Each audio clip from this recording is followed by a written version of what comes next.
Hello बच्चों, hello hello hello, कैसे हो आप सब? आ जाइए जी, आ जाइए। आप सभी का बहुत बहुत स्वागत है। गुड इवनिंग बेटा, good evening. Hello Raghavendra, hello Ishu, hello Azmi ji, hello, कैसे हो आप सब? गुड इवनिंग बेटा, good evening. Hello ji, hello, good evening बेटा, गुड इवनिंग, कैसे हो आप सब? आ जाइए जी, आ जाइए, आ जाइए। गुड इवनिंग बेटा, गुड इवनिंग। अंजलि, रितेश, नागेंद्र, सैफ। बेटा फाइनली मेरी तबीयत ठीक है। ओके, मैं एकदम बढ़िया हूँ। आ जाइए जी, आ जाइए। भरत, आप सभी का बहुत बहुत स्वागत है। हेलो प्रज्ञा Pandey, hello ji, hello. Okay, Neha Yadav, रानी निषाद, ब्यूटी रॉय, अवनीश, अलीना, राघवेंद्र, आयशा जी, कैसे हो बेटा? साक्षी शुक्ला। ओके यार, बहुत दिनों से मैं भी इंतजार कर रहा था, आपका भी इंतजार, आप भी इंतजार कर रहे थे। ओके बट ओके, हाँ जी, अब फाइनली मैं एकदम चुस्त तंदुरुस्त हूँ। ओके जी, हाँ जी, आवाज आ रही है आप सभी को? ओके सर, आपकी शादी हो गई, बधाई हो। बेटा शादी नहीं हुई, शादी नहीं हुई, ठीक है, अभी नहीं हुई, ठीक है, उसके बारे में पहले ही बता दूंगा आपको। हाँ जी, हाँ यार, उस टाइम पर कुछ सिम्टम्स ऐसे आ रखे थे, मैंने चेकअप कराया तो फिर डेंगू के लक्षण दिखाई दिए, ठीक है, और फिर जब से टेबलेट लेने लगा तो फिर और ज्यादा प्रॉब्लम आने लग गई। हाँ ओके, तो आ जाइए जी, आ जाइए।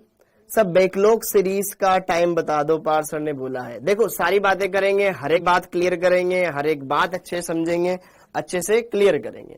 ओके, तो आ जाइए जी, आ जाइए। आप सही बच्चों का सबसे पहले तो बहुत बहुत स्वागत है बच्चों। बहुत दिनों बाद अपन वापस से मिल रहे हैं। ओके, अब नॉन स्टॉप लगातार मिलेंगे, बढ़िया से मिलेंगे।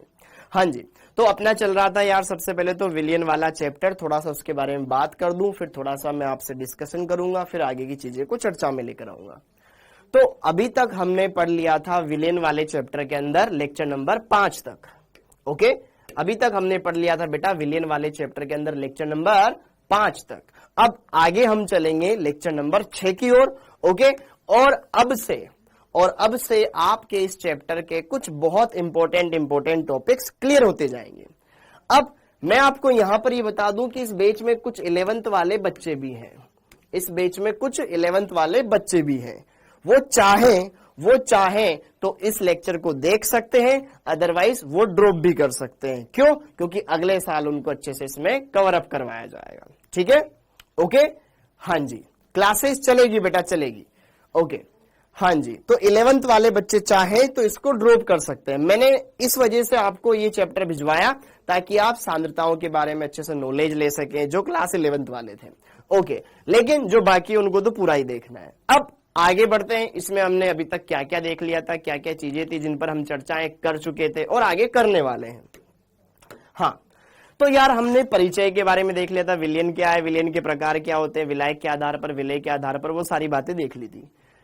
ओके, सांद्रताओं के अलग अलग पद हमने देख लिए थे। नॉर्मलता क्या होता है, मोलरता क्या होता है, मोललता क्या होता है, प्रतिशतता के पदों में क्या होता है, मोल प्रभाज क्या होता है, वो सारी बातें भी हमने देख ली थी। हेनरी का नियम ये हमारा चल रहा था। हेनरी का नियम हमने पढ़ा था। हेनरी के नियम के बारे में हमने बहुत सारी बातें करी थी। और हेनरी का नियम क्या बताता है कि जब किसी द्रव में कोई गैस घुली हुई हो तो उसके बारे में यह नियम बताता था। हाँ या ना, हाँ या ना, कि यार नियत ताप पर गैस का आंशिक दाब उस द्रव में घुली हुई गैस के मोल प्रभाजों की संख्या के समानुपाती होता है। गैस का आंशिक दाब उस विलयन में उपस्थित गैस के मोल प्रभाज के समानुपाती होता है। और फिर यहां पर एक स्थिरांक आता था, P बराबर KH गुणा X। ये KH कहलाता था आपका हेनरी स्थिरांक। एक बार मैं पुरानी चीजें रिवाइज करवा दूं, फिर आगे बढ़ूंगा बेटा, फिर आपसे बात करूंगा। हेनरी स्थिरांक जो कि हर एक गैस के लिए अलग अलग होता था। ठीक है, हर एक गैस के लिए ये अलग अलग होता है।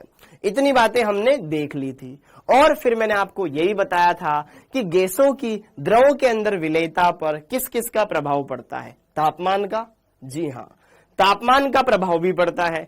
कोको कोला की ड्रिंक है, अगर वो ठंडी है तो उसके अंदर CO2 अच्छे से घुली हुई है, अगर वही गर्म है तो उसके अंदर ऐसा लगेगा कि आपको वो CO2 उसके अंदर घुली हुई है ही नहीं, टेस्ट में मजा ही नहीं आएगा। दाब का प्रभाव, जितना हाई प्रेशर लगाया जाएगा गैस द्रव के अंदर उतनी अच्छी तरीके से मिक्स होती चली जाएगी। यस और नो? तो ये दो बातें हमने यहां पर देखी थी। एम आई राइट? क्लियर है सब बच्चों को? आज सिर्फ केमिस्ट्री क्लास होगी बच्चों, आज सिर्फ केमिस्ट्री क्लास होगी, आज सिर्फ केमिस्ट्री क्लास होगी, आज सिर्फ केमिस्ट्री क्लास होगी। अगली बात, फिर इसके बाद की चीजों को हम चर्चा में लेकर आएंगे। हाँ जी, 5 लोग टाइटैनिक देखने गए थे, मर गए। ठीक है बेटा, बहुत सारा पैसा था उनके पास, कहाँ खर्चा करें, तो चलो कि रिसर्च करते हैं। अब इतना अंदर चले गए, इतना अंदर चले गए, तो अंदर जाने पर क्या होता है? प्रेशर बढ़ता है। प्रेशर बढ़ने पर क्या होता है? बाहर का वातावरण आपके ऊपर दबाव लगाएगा। दबाव इतना ज्यादा हो गया कि टाइटैनिक जो पनडुब्बी थी बेटा, वो पनडुब्बी फट गई, इंसान भी फट गए। ठीक है, हाँ जी। अब आगे बढ़ते हैं। हाँ जी, कुछ सोल्व नहीं हुए, सारी चीजें क्लियर करेंगे, हर एक बात को क्लियर करेंगे, टेंशन नहीं लेनी है, वापस से सारी चीजें बढ़िया से क्लियर करने वाले हैं। अब आगे बढ़ते हैं और आगे की चीजों को चर्चा में लेकर आते हैं। हाँ जी सर, क्वेश्चन नहीं हो पा रहे हैं बेटा। अर्षित थोड़ा टाइम दो, चीजों को धीरे धीरे होने लग जाएंगे। हेनरी के क्वेश्चंस देखो, P बराबर KH गुणा X, जहां पर P क्या होता है? आंशिक दाब होता है, KH क्या होता है? हेनरी स्थिरांक, और X क्या होता है? मोल प्रभाज। देखो, इस टॉपिक से क्वेश्चन आते हैं सब्जेक्टिव। कैसे क्वेश्चन आते हैं? सब्जेक्टिव, कि हेनरी का नियम किन पर लागू होएगा, किन पर लागू नहीं होगा, हेनरी के नियम के अनुसार क्या होता है, ऐसे क्वेश्चन आएंगे। न्यूमेरिकल आएंगे, वो आएंगे राउल्ट के नियम से और अणुसंख्यक गुणधर्मों से, जो कि बहुत सिंपल है। ठीक है, तो रिलैक्स रहे, कीप काम, अच्छे से सारी चीजें क्लियर करनी है। अब आते हैं आज के टॉपिक पर। हाँ, हेनरी के एप्लीकेशन भी पढ़ेंगे, हेनरी के नियम की क्या सीमाएं हैं उन पर भी चर्चा करेंगे, और फिर राउल्ट के नियम को भी हम समझेंगे। क्लियर हो गया? प्रद्युमन पाठक, अब बेटा थोड़ा अच्छे तरीके से। हाँ, और दूसरी बात, एनसीईआरटी संपूर्ण, यार एनसीईआरटी संपूर्ण में बना रहा था, उसके मैंने 3 पेज मैंने बना लिए हैं। ठीक है, वो आपको मंडे को मैं अवेलेबल करवा दूंगा। ठीक है, ओके, तो आपको टेंशन नहीं लेनी है। आज भी जब मैं सुबह, कल नाइट की यार मेरी ट्रेन थी, ट्रेन ऑलरेडी 4 घंटे लेट थी। ठीक है, मेरा ऑलरेडी यार थर्ड उसमें सेकंड एसी का टिकट था, फिर मेरे को 4 घंटे डिले होना पड़ा, तो फिर उसकी जगह मैंने उस टिकट को कैंसिल करवाया, जनरल डिब्बे में आया फिर मैं। ठीक है, ओके, तो अब आगे बढ़ते, इसलिए थोड़ा हेडेक हो रहा है, लेकिन कोई दिक्कत नहीं, जितना हो सके मैं उतनी क्लास लूंगा बढ़िया से, अच्छे से, क्योंकि बहुत दिनों बाद मौका मिला है, तो क्यों नहीं। ठीक, हाँ जी। अब हेनरी का नियम और वाष्प दाब, इस पर हम बात करेंगे। कितने बजे तक क्लास चलेगी? कुलदीप सिंह, बेटा अप्रोक्स कम से कम 2 घंटे तो चलेगी ही चलेगी, अप्रोक्स कम से कम 2 घंटे तो चलेगी ही चलेगी। फिर भी क्वेश्चन नहीं बन पाते हैं मोल कॉन्सेप्ट के। अनुराग जी, अगर आपको मोल कॉन्सेप्ट के क्वेश्चन नहीं बन पा रहे हैं बेटा, तो आप चीजों को कहीं ना कहीं रट रहे हो। मैं फिर बोल रहा हूं, मोल कॉन्सेप्ट अगर आप फिजिकल केमिस्ट्री क्वेश्चन नहीं बना पा रहे हो, तो इसका मतलब है कहीं ना कहीं हम चीजों को रट रहे हैं। बस वो नहीं करना है, रटना नहीं है, धीरे धीरे सारी चीजें होती चली जाएगी अगर आप ढंग से करेंगे। ठीक है, आपको मोल कॉन्सेप्ट में बेसिक चीजें दे रखी होगी कि भाई कुछ गैसें दे रखी। अच्छा, दूसरी बात, अभी आप मोल कॉन्सेप्ट में उतनी अच्छी तरीके से पारंगत नहीं हुए। पूछो क्यों? क्योंकि बहुत सारे क्वेश्चंस में रिएक्शन आती है, और अभी हमने सिर्फ एक चैप्टर पढ़ा है। रिएक्शन इनऑर्गेनिक में भी आएगी, ऑर्गेनिक में भी आएगी। एक बार जब तुम सारी रिएक्शन को अच्छे से देख लोगे, जैसे कि तुम में से बहुत सारे ड्रॉपर बच्चे हैं, अब ड्रॉपर बच्चों को ये प्रॉब्लम नहीं आती क्योंकि उन्होंने रिएक्शंस ऑलरेडी देखी हुई है, तो उनके लिए रिएक्शंस बनाना आसान होता है। अब तुम पहली बार देख रहे हो, तो तुम्हें लगेगा कि यार थोड़ा ये रिएक्शन कैसे हम देखें, कैसे बनाएं, वो धीरे धीरे आपके आगे आने वाले चैप्टर्स में क्लियर होती जाएगी बेटा। ठीक है, मोल वाले चैप्टर से इस साल 2 क्वेश्चन आए थे 23 में। एक तो सिंपल कैल्शियम कार्बोनेट को गर्म करना था, आराम से कर सकते थे। दूसरा था आपका, दूसरा क्वेश्चन था कोल्बे वैद्युत अपघटन से, जिसमें मोल कॉन्सेप्ट घुसा दिया, छोटा सा क्वेश्चन था। ये 2 क्वेश्चन आए थे, दोनों बहुत सिंपल थे, आराम से कर सकते थे। अब आगे बढ़ते हैं। पी बराबर एनआरटी, बेटा Anjali Bharti, very good. Okay sir, मैं लेट नहीं हुआ। ओके, हाँ रिवीजन करवाऊंगा साक्षी जी, रिवीजन करवाऊंगा। अब आगे बढ़ जाए बच्चों, आगे बढ़ ले। जिनकी पहली क्लास है टेंशन नहीं लीजिए, ठीक है, आपको साथ के साथ पुरानी वाली क्लासेस भी देखनी चाहिए। अब आगे बढ़ते हैं, अब आगे बढ़ते हैं। हाँ जी भाई साहब, तो करें शुरुआत, करें शुरुआत। बेटा दीपिका जी अब टेंशन न लो, अच्छे से हो जाएगा, अब धीरे धीरे स्पीड ही बढ़ेगी। हाँ तो यार पिछले लेक्चर्स के दौरान अरे अभी ब्लॉक के बारे में बात नहीं करना, अभी थोड़ा अपने आप को संयम में रखो और पढ़ाई पे ध्यान दो। हाँ जी, अगर हम बात करें तो पिछले लेक्चर्स के दौरान हमने बात करी थी हेनरी के नियम के बारे में, और हेनरी के नियम से हमें एक समीकरण प्राप्त हुई थी जो थी बेटा P बराबर KH गुणा X, जहां पर P क्या था, गैस का आंशिक दाब। कौन सी गैस का, जो द्रव में घुली हुई है, उस गैस का आंशिक दाब। ये उसी गैस का हेनरी नियतांक, और ये उस गैस के मोल प्रभाव जो विलियन में उपस्थित है। हाँ या ना, ठीक है। तो इनके बारे में हमने डिस्कशन किया था, और फिर मैंने आपको इसका एक व्यंजक जो कि ये था ये करवाया। फिर उस पर कुछ क्वेश्चंस करें जिसमें थोड़े से हमें डिफिकल्ट कैलकुलेशन वाले मिले। ठीक है, मानता हूं मैं थोड़ी कैलकुलेशन उनकी डिफिकल्ट थी, लेकिन यकीन मानो इसके क्वेश्चंस आप उठा के देख लो, 2000 पिछले 20 सालों के क्वेश्चन देख लो, हेनरी के नियम पर कोई ऐसा डिफिकल्ट क्वेश्चन ही नहीं आया, तो टेंशन मत लो। अब आगे की बात, अब यहां पर कुछ चीजें हैं जो हमें जल्दी जल्दी समझनी है, क्योंकि उसमें थ्योरी है, वो मैं सब समझाऊंगा, अच्छे से क्लियर करवाऊंगा। हाँ जी बेटा, तो अब आप हेडिंग डाल लीजिए, हेनरी के नियम के अनुप्रयोग। हेनरी के नियम के अनुप्रयोग।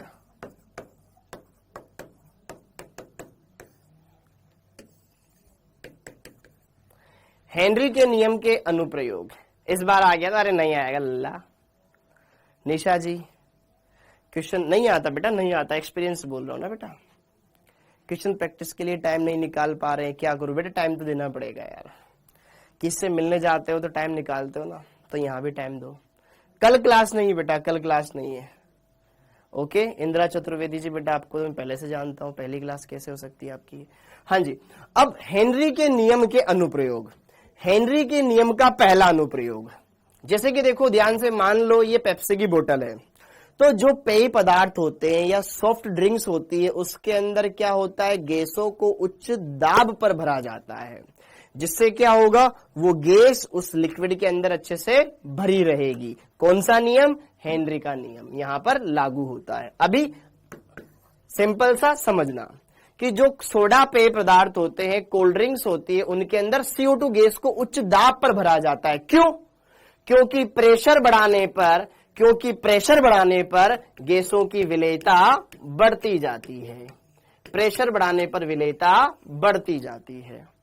हाँ या ना, ठीक है, प्रेशर बढ़ाऊंगा तो विलेयता बढ़ती चली जाएगी। यस और नो। जैसे कि मान लो ये मेरे पास एक पानी का ग्लास है बेटा, ठीक है। अब मान लो मैंने यहां इसके अंदर फूंक मार दिया, अब इसके अंदर कुछ गैस भरी होगी, ठीक है, तो गैस ऊपर वाले खाली पोर्शन में है, यहां इस वाले पोर्शन में। लेकिन अगर मैं इस पर और प्रेशर लगाऊंगा पिस्टन से, तो जो गैस के कण होंगे वो कहीं ना कहीं इस लिक्विड के अंदर आएंगे कि नहीं आएंगे, आएंगे। तो कहीं ना कहीं गैस द्रव में घुलने लगेगी। तो यही कहलाता है आपका हेनरी का नियम। तो यहां पर प्रेशर बढ़ाने पर विलेयता बढ़ती है। उसका पहला पॉइंट ये रहा, आपके एनसीईआरटी के अंदर दी हुई साफ लाइन। इसको मैं डायरेक्ट इसलिए लेकर आया हूं क्योंकि इसमें अपन को टाइम नहीं लगाना है। हाँ जी, देखो भाइयों, लाइन क्या बोलती है, ये पॉइंट नंबर 1, ये आपको एज इट इज कॉपी कर लेना है जब आपके पास ये PDF आ जाए, ठीक है। सोडा जल शीतल पेयों में CO2 की विलेयता बढ़ाने के लिए बोतलों को अधिक दाब पर बंद किया जाता है। अधिक दाब लगाएंगे जिससे क्या होगा, वो CO2 उस लिक्विड के अंदर अच्छे से सोल्यूबल हो पाएगी और जिससे पीने का टेस्ट बढ़ जाएगा। तो सोडा जल या जो पेय पदार्थ होते हैं, ठीक है, तो उनके अंदर CO2 को हाई प्रेशर पर बंद किया जाता है हेनरी के नियम के अनुसार। पहला पॉइंट क्लियर हो गया बेटा, ये एनसीईआरटी की लाइन है, ठीक है। अब अगला पॉइंट, दूसरा पॉइंट ये, अभी अभी एक हादसा हुआ, टाइटैनिक की खोज में जा रहे 5 वैज्ञानिकों को मौत का सामना करना पड़ा। ऐसा क्यों, क्योंकि बेटा वो कितने अंदर चले गए, लगभग 3800 मीटर, 3800 मीटर लगभग 4 किलोमीटर समुद्र तल से अंदर चले गए। मतलब लगभग 2-3 बुर्ज खलीफा बहुत लंबी है, इतने अंदर चले गए वो। तो इतने अंदर जाने पर बेटा क्या होता है, प्रेशर बढ़ जाता है। प्रेशर बढ़ जाएगा तो भैया वो जो पनडुब्बी है ना उसका चकनाचूर हो जाएगा। चकनाचूर हो जाएगा तो फिर सब खत्म।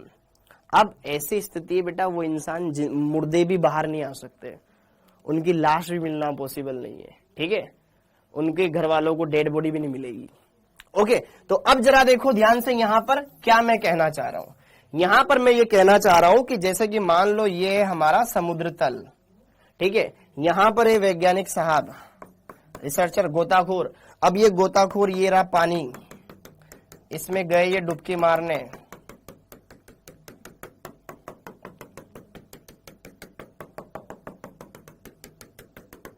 ठीक है। अब इनको आई याद कि चलो अपन पानी में चलते हैं। पानी में जैसे चलेंगे तो क्या हो जाएगा, प्रेशर बढ़ जाएगा। प्रेशर बढ़ेगा तो क्या होगा, प्रेशर बढ़ने से हमारे रक्त के अंदर जो गैसें होगी वो घुलने लग जाएगी। ऑक्सीजन तो घुलती ही घुलती है, लेकिन ऑक्सीजन के साथ वायुमंडल में नाइट्रोजन गैस भी है। क्या वहां पर गैसों की घुलनशीलता बढ़ेगी, गैसों की घुलनशीलता बढ़ जाएगी, बिल्कुल बढ़ जाएगी।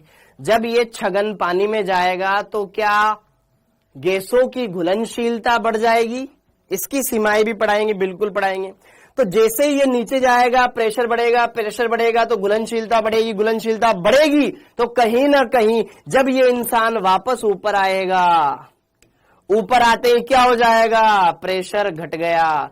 प्रेशर घट गया तो जो गैस रक्त में घुली हुई थी वो बाहर निकलने लगेगी, हाँ या ना। जैसे ही प्रेशर घटेगा गैसों की घुलनशीलता घट जाएगी, घुलनशीलता घट जाएगी। प्रेशर हट गया ना, गैस उफान मार के बाहर निकलेगी। अब जैसे ही गैस बाहर निकलेगी बेटा, तो यहां पर जैसे कि ब्लड के अंदर नाइट्रोजन गैस घुल जाती है। नाइट्रोजन गैस जैसे ही बाहर निकलने लगती है बेटा, तो वो बुलबुलों के रूप में बाहर निकलती है, बबल्स निकलते हैं, बबल्स निकलते हैं, जो कि काफी ज्यादा कष्टदायक बीमारी होती है।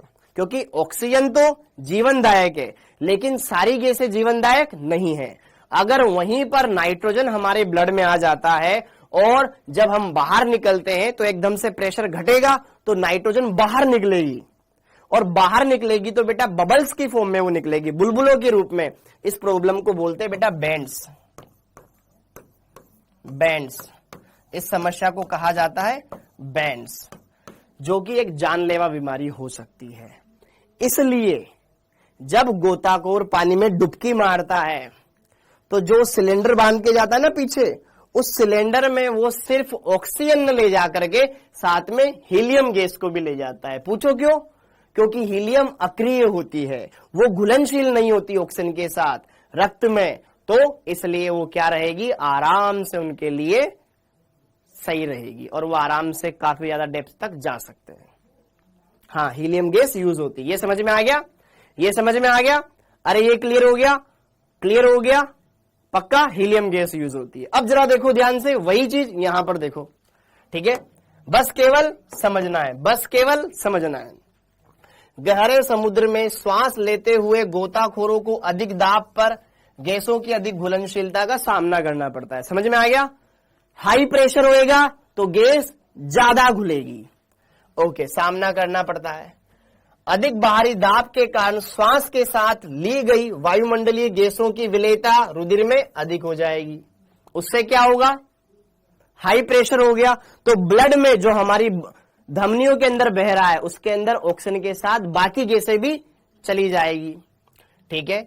हाँ जी, जब गोताखोर सतह की ओर आता है, वापस ऊपर आता है, भाई पानी में तो चला गया, बहुत ज्यादा प्रेशर, जैसे ऊपर आएगा तो बबल सांस छोड़ते हैं ना, तो वहां पर बाहर की ओर धीरे धीरे दाब कम होने लगता है। इसके कारण घुली हुई गैसें बाहर निकलती है, इससे रुधिर में नाइट्रोजन के बुलबुले बन जाते हैं, नाइट्रोजन के बबल्स क्रिएट हो जाते हैं ब्लड के अंदर। यह केशिकाओं में अवरोध उत्पन्न कर देता है। यार देखो ध्यान से, जैसे कि अगर अपन सबके घरों पर पाइप होता होगा जिसमें पानी की सप्लाई करते होंगे, है ना, तो एयर आ जाती है, आती है ना एयर, एयर आ जाने से ढंग से ब्लड फ्लो नहीं हो पाता। रक्त में बबल्स आ जाते हैं, एयर आ जाती है, बोलते ना अपन की हवा आ गई, हवा आ गई, बढ़िया फूंक मारो, तो वैसे ही यहाँ पे क्या बन जाते हैं, नाइट्रोजन के बबल्स बन जाते हैं, एयर बन जाती है। तो उससे क्या करते हैं बेटा, ये केशिकाओं में अवरोध उत्पन्न करता है और एक चिकित्सकीय अवस्था उत्पन्न हो जाती है जिसे बेंड्स कहा जाता है। यह अत्यधिक पीड़ादायक और जानलेवा होता है। ठीक है, वहां पे ग्रेविटी अधिक होगी, वो बेटा फिजिक्स का सीन है। ठीक है, हाँ जी, बेंड्स से नाइट्रोजन की रुधिर में अधिक मात्रा के जहरीले प्रभाव से बचने के लिए गोताखोरों द्वारा श्वास लेने के लिए उपयोग किए जाने वाले टैंकों में हीलियम मिलाकर के तनु की गई वायु का इस्तेमाल किया जाता है। मतलब हम क्या करेंगे, जो टैंकर होते हैं, मतलब जो सिलेंडर होते हैं बेटा, उसमें क्या इस्तेमाल करते हैं, हम हीलियम को मिक्स करके इस्तेमाल करते हैं, क्योंकि हीलियम अक्रिय होती है, वो आपस में इन गैसों को मिलने से रोकती है। ठीक है, ओके। ये आप जब पीडीएफ आ जाए तो बेटा आप इसको लिख लेना। रुधिर क्या होता है, रुधिर का मतलब रक्त होता है बेटा, खून खून खून। ठीक है, रुधिर का मतलब रक्त होता है, इसको आप लिख लेना। क्यों टाइम वेस्ट कर रहे हो, ये चीजें समझ लो, इसको आप छाप लेना, ये चीजें समझ लो, इसको आप छाप लेना, ये चीजें समझ लो, इसको आप छाप लेना। ठीक है, इतना टाइम लिखोगे तो वेस्ट होएगा। केशिकाएं बेटा, तुम बायोलॉजी वाले हो, केशिकाओं के बारे में तुम ज्यादा अच्छे से जानते होंगे। अब अगली बात, जैसे कि एक बार मैं ना घूमने गया था पहाड़ों पर, एक बार मैं पहाड़ों पर घूमने गया था, तो हम अलग अलग एडवेंचर कर रहे थे। एडवेंचर का मतलब हम ना अलग अलग, जैसे कि होता है ना फिजिकल एक्टिविटी, आर्मी वाले ऊपर चढ़ना, नीचे आना, ऐसा करना। तो हम पहले पहाड़ पे चढ़े, फिर नीचे उतरे, फिर नीचे की तरफ में जिप लाइन लगी हुई थी, इधर से उधर लटक के उधर जाते थे, उधर आते थे, उधर जाते थे, ऐसा होता था। भाई हमने बहुत सारा एडवेंचर कर लिया, थक गए। अब वापस से नीचे से ऊपर चढ़ना ना, सबकी सांसें फूल गई, सबको सांस ही नहीं आ रही थी। क्यों? क्योंकि हम बहुत हाइट पर थे। हाइट पर थे तो हाइट पर ज्यादा ऊपर ज्यादा जाते जाओगे ना, जितना ऊपर ज्यादा जाओगे, जितना ऊपर ज्यादा जाते जाओगे ना, आपके ब्लड के अंदर मतलब प्रेशर घटता चला जाएगा। ऊपर जा रहे हैं अपन, हल्के होते जा रहे हैं कहीं ना कहीं, मतलब ऊपर जाने पर प्रेशर कम होता चला जाएगा। पहाड़ों पर जाएंगे, हाइट पर जा रहे हैं, प्रेशर घट रहा है, प्रेशर घटेगा तो जो ऑक्सीजन हमारे ब्लड के अंदर उपस्थित है वो कम होती जाएगी। ऊपर जाने पर घुलनशीलता क्या होगी, प्रेशर बढ़ेगा, घुलनशीलता घटती जाएगी, घुलनशीलता घटती जाएगी। प्रेशर कम होगा, घुलनशीलता घट जाएगी, जिससे हमें सांस लेने में प्रॉब्लम आएगी, हमारा जी घबराने लगेगा, दिमाग काम करना बंद कर देगा। इसलिए बहुत सारे जो पर्वतारोही होते हैं बेटा, ठीक है, माउंटेनियर्स होते हैं, उनको पहले ट्रेनिंग दी जाती है कि एक बार तुम पहले पहाड़ पे चढ़ के तो बताओ, ठीक है, फिर बात की बात है। ठीक है, पहाड़ों पे जाना अच्छा होता है, लेकिन जैसे जो अस्थमा के मरीज होते हैं उनको अलाउ नहीं करते। क्यों? क्योंकि उनकी तो वैसे ही पहले सांसें तेज हो जाती है। ठीक, तो यार अधिक ऊंचाई वाली जगहों पर ऑक्सीजन का आंशिक दाब सतही स्थानों से कम होता है। अगर मैं बात करूं नॉर्मल स्थान और मैं बात करूं माउंट एवरेस्ट, माउंट एवरेस्ट पे कहां इतनी ऑक्सीजन है?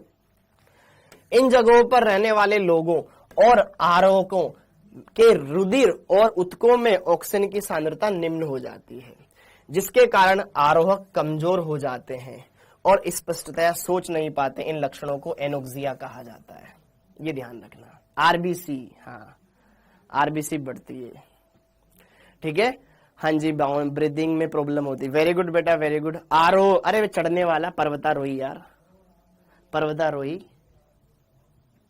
पर्वतारोही, ठीक है, ठीक है। प्रेशर कम हो जाएगा तो घुलनशीलता घट जाएगी। समझ में आ गया विवेक? क्या हो गया बेटा, क्या हो गया? ठीक है, प्रेशर बढ़ रहा है, घुलनशीलता बढ़ रही है, प्रेशर घट रहा है, अच्छा घुलनशीलता घट रही है। Okay okay okay okay okay, ठीक है, हाँ जी, क्लियर हो गया बेटा? ये क्लियर हो गया अंजलि जी? अरे चढ़ने वाला पर्वतारोही। अब आगे बीपी, हाँ अब आगे की बात, ये क्लियर हो गया? तो भाई साहब ये 3 मेन पॉइंट है जो कि हम कहीं ना कहीं हेनरी के नियम के अनुसार इनको देखते हैं। जब आप पहाड़ों पे जाओगे ना, ये चीजें आपको याद आएगी कि यार मेरी सांस क्यों फूल रही है, मेरे को पानी चाहिए, मेरे छाती में पेन हो रहा है, बहुत ज्यादा पेन हो रहा है। क्यों? आप वहां पर मतलब इतना ज्यादा आपने एक्टिविटी कर ली है पहाड़ों पे जाकर के, ऑक्सीजन वैसे ही कम है वहां पे, तो थकोगे, फिर आप कुछ सोच भी नहीं पाओगे। ऐसा हो चुका है मेरे साथ, नहीं मेरे साथ ना 3 फ्रेंड थे हम, ठीक है, ओके, जिसमें से 3 गर्ल्स थी, हम 5 थे जिसमें से 3 गर्ल्स थी। तीनों गर्ल्स की जो हालत खराब हुई थी भाई साहब, पूछो मत, इतना गंदा सीन हो गया था, उनको नीचे से ऊपर लाने में बहुत प्रॉब्लम आई थी। एक छोर से पहाड़ के एक तरफ से दूसरी तरफ हमें जाना था, बहुत प्रॉब्लम आई थी, ठीक है। बीच बीच में बिठा बिठा करके रुक जाओ थोड़ा सा, 10 कदम चले फिर बैठे, 10 कदम चले फिर बैठे, 10 कदम चले फिर बैठे, 2 पानी की बोतल बीच में खत्म हो गई थी, इतना गंदा सीन हो गया था। हाँ जी, अब आगे चलते हैं, अब आगे चलते, इतनी बात क्लियर हो गई। हाँ, अब इसके बाद की बात है कि हेनरी के नियम की क्या लिमिटेशन है, हेनरी के नियम की सीमाएं, हेनरी के नियम की सीमाएं। अब लिखना है बेटा आपको हेनरी के नियम की सीमाएं, हेनरी के नियम की सीमाएं। नहीं आता बेटा, नहीं आता अनिकेत। सर हवाई जहाज में लोग कैसे रहते हैं? बेटा वो एक कंट्रोल्ड मशीन है ना, जिसके अंदर आप बैठे हुए हो, ठीक है, वो एक कंट्रोल्ड मशीन है। सबसे मजबूत विलायक बेटा, सब मजबूत तो नहीं बोलते, सार्वत्रिक विलायक जल होता है। प्रेशर कम हो जाता है ना बेटा, ऊपर जाने पर प्रेशर घटता है, ठीक है। हाँ जी, हेनरी के नियम की सीमाएं। अब देखो हेनरी के नियम की सीमाएं, पहली बात, अब ये लिखना है आपको 1 बाय 1, पेपर में क्वेश्चन आ सकता है। हेनरी का नियम उन्हीं गैसों पर लागू होता है जो विलायक में घोलने के बाद न तो उनमें संगुणन होता हो न वियोजन होता हो। क्या बोल रहा हूं मैं?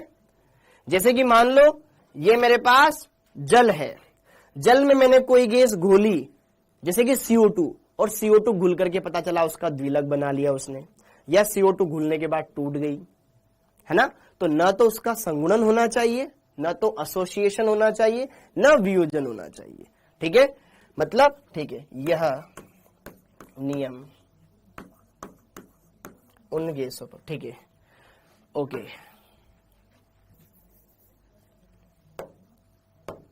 वे गैसें जो विलयन में न तो संयोजन या संगुणन, संयोजन बोलो या संगुणन, संयोजन या वियोजन, संयोजन या वियोजन, वे गैसें जो विलयन में न तो संयोजन या वियोजन दर्शाती हो, हेनरी के नियम की पालना करती है, हेनरी के नियम की पालना करती है, नियम की पालना करती है, पालना कर, जैसे कि CO2 हो गया, N2 हो गया, इन पे हेनरी का नियम लग जाता है, क्योंकि गैसें द्विलक नहीं बनाती, जैसी पहले थी ना बाद में भी वैसी रहती, ठीक है, न कोई क्रिया करती है। आपने देखा है जल में ऑक्सीजन घुली होती है, लेकिन वो ऑक्सीजन जल के साथ कोई क्रिया नहीं करती, CO2 घुली होती है, कोई क्रिया नहीं करती, ठीक है, ओके। अगला पॉइंट, मतलब गैसों का विलायक के साथ कोई क्रिया नहीं करना चाहिए। अगर CO2 जल में घुल रही है और हेनरी के नियम का पालना कर रही है, इसका मतलब ये CO2 जल के साथ कोई क्रिया नहीं करेगी, समझ में आया? बहुत कम क्रिया करेगी, ठीक। हाँ जी, हाँ जी, गैसों का विलायक के साथ कोई रासायनिक गैसों का विलायक के साथ कोई रासायनिक अंतक्रिया नहीं होनी चाहिए। विलायक के साथ कोई रासायनिक अभिक्रिया नहीं होनी चाहिए, अभिक्रिया नहीं होनी चाहिए, नहीं होनी चाहिए, जैसे कि नोट, अमोनिया, HCl, ये हेनरी के नियम की पालना नहीं करते। बताऊंगा बेटा, अंजलि समझेगी, अमोनिया और HCl हेनरी के नियम की पालना नहीं करते। क्यों? क्योंकि जल के साथ क्रिया कर लेते हैं। क्रिया मत करो, बस तुम उसमें रहो, लेकिन क्रिया मत करो। समझ में आया? ठीक है। आप के 4 दोस्त हैं, चारों के चारों बदमाश है, आप उनमें रहो लेकिन उनके जैसे गुण मत दर्शाओ, तो ठीक है। समझ में आया? अमोनिया और HCl, ठीक है, ये हेनरी के नियम की पालना नहीं करते हैं। समझ में आया? हेनरी के नियम की पालना नहीं करते हैं।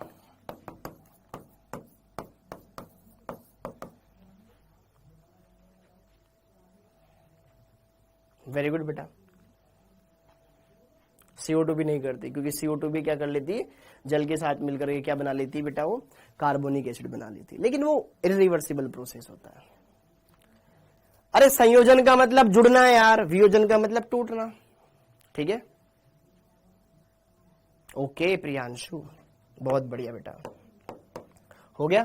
जैसे कि अरे क्रिया नहीं करना चाहिए, क्रिया हो गया तो फिर कोई मतलब ही नहीं है। अब क्रिया किनके बीच में होती है, आपने पढ़ा होगा ना, समान समान के साथ, ध्रुवीय ध्रुवीय के साथ, अध्रुवीय अध्रुवीय के साथ। ध्रुवीय अध्रुवीय के बीच में क्या होगा, कुछ नहीं होगा। समझ में आया? जैसे कि देखो उदाहरण, हाँ जी, HCl को जैसे ही मैंने जल में डाला बेटा, तो यार ये क्रिया कर लेता है।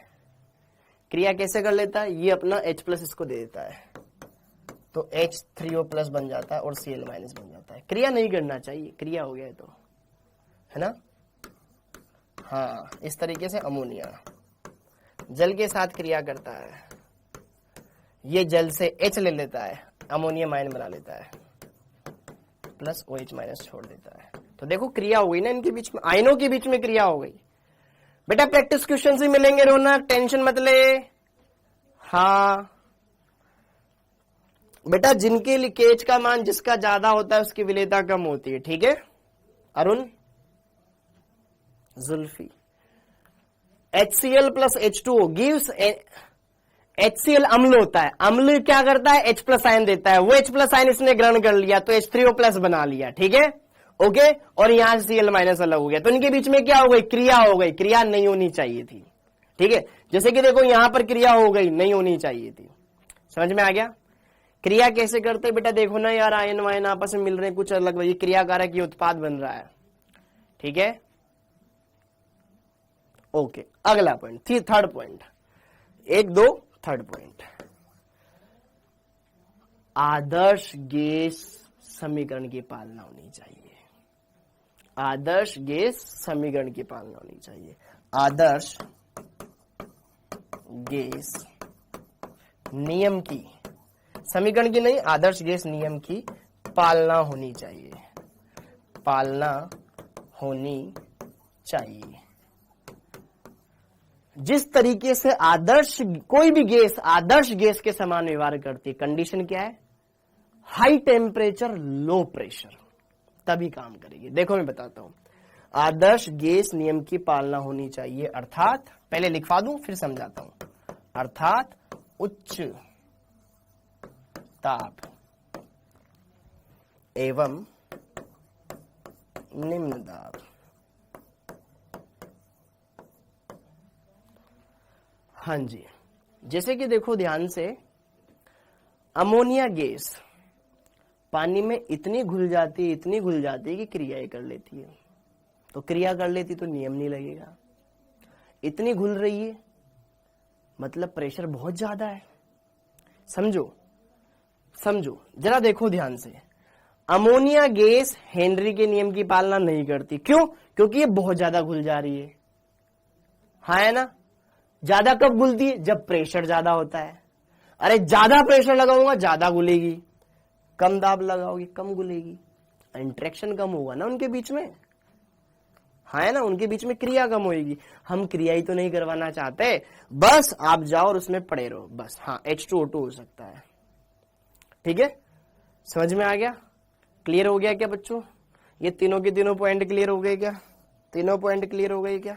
ओके, हाँ जी, तनु विलयनों के लिए लागू होती है। वेरी गुड, तनु विलयनों के लिए लागू होती है, लागू होती है, होता है, लागू होता है, नियम है ना, होता है। ठीक है, ओके बेटा। आदर्श गैस एक अपनी कल्पना है, ठीक है, जैसे कि आदर्श इंसान एक कल्पना है, आदर्श विद्यार्थी एक कल्पना है, आदर्श टीचर एक कल्पना है, ठीक है। हाँ जी, सामान्य कार्बनिक रसायन, ठीक है। आगे बढ़ते हैं, ये हो गया। अब आगे बढ़ते हैं। तो भाइयों और बहनों, हमने ये देख लिया है कि किस तरीके से हेनरी का नियम के अनुप्रयोग होते हैं और उनके क्या क्या एप्लीकेशंस होते हैं, उनकी लिमिटेशन क्या है, सीमाएं क्या है, वो हमने देख लिया है। इसी के साथ हेनरी का नियम यहीं पर समाप्त होता है, ठोक होता नहीं। अब आता है वाष्प दाब। वाष्प दाब, वेपर प्रेशर।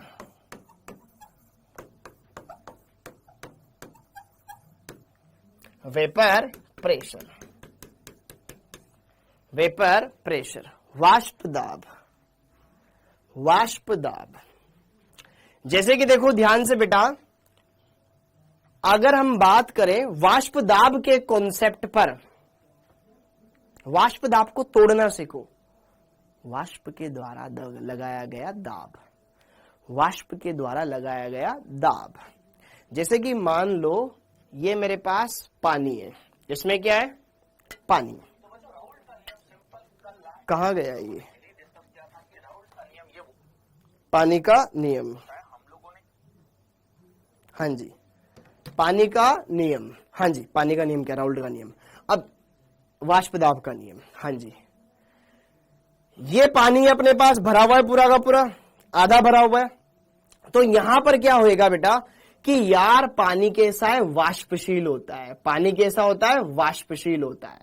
पानी कैसा होता है, वाष्पशील होता है। अब वाष्पशील होएगा तो इसकी क्या बनेगी, वाष्प बनेगी। क्या बनेगी इसकी, वाष्प बनेगी। अगर मैं इसको ढक दूंगा तो कुछ टाइम बाद क्या होगा, मेरा हाथ गीला गीला हो जाएगा, अर्थात इसकी वाष्प बन रही है।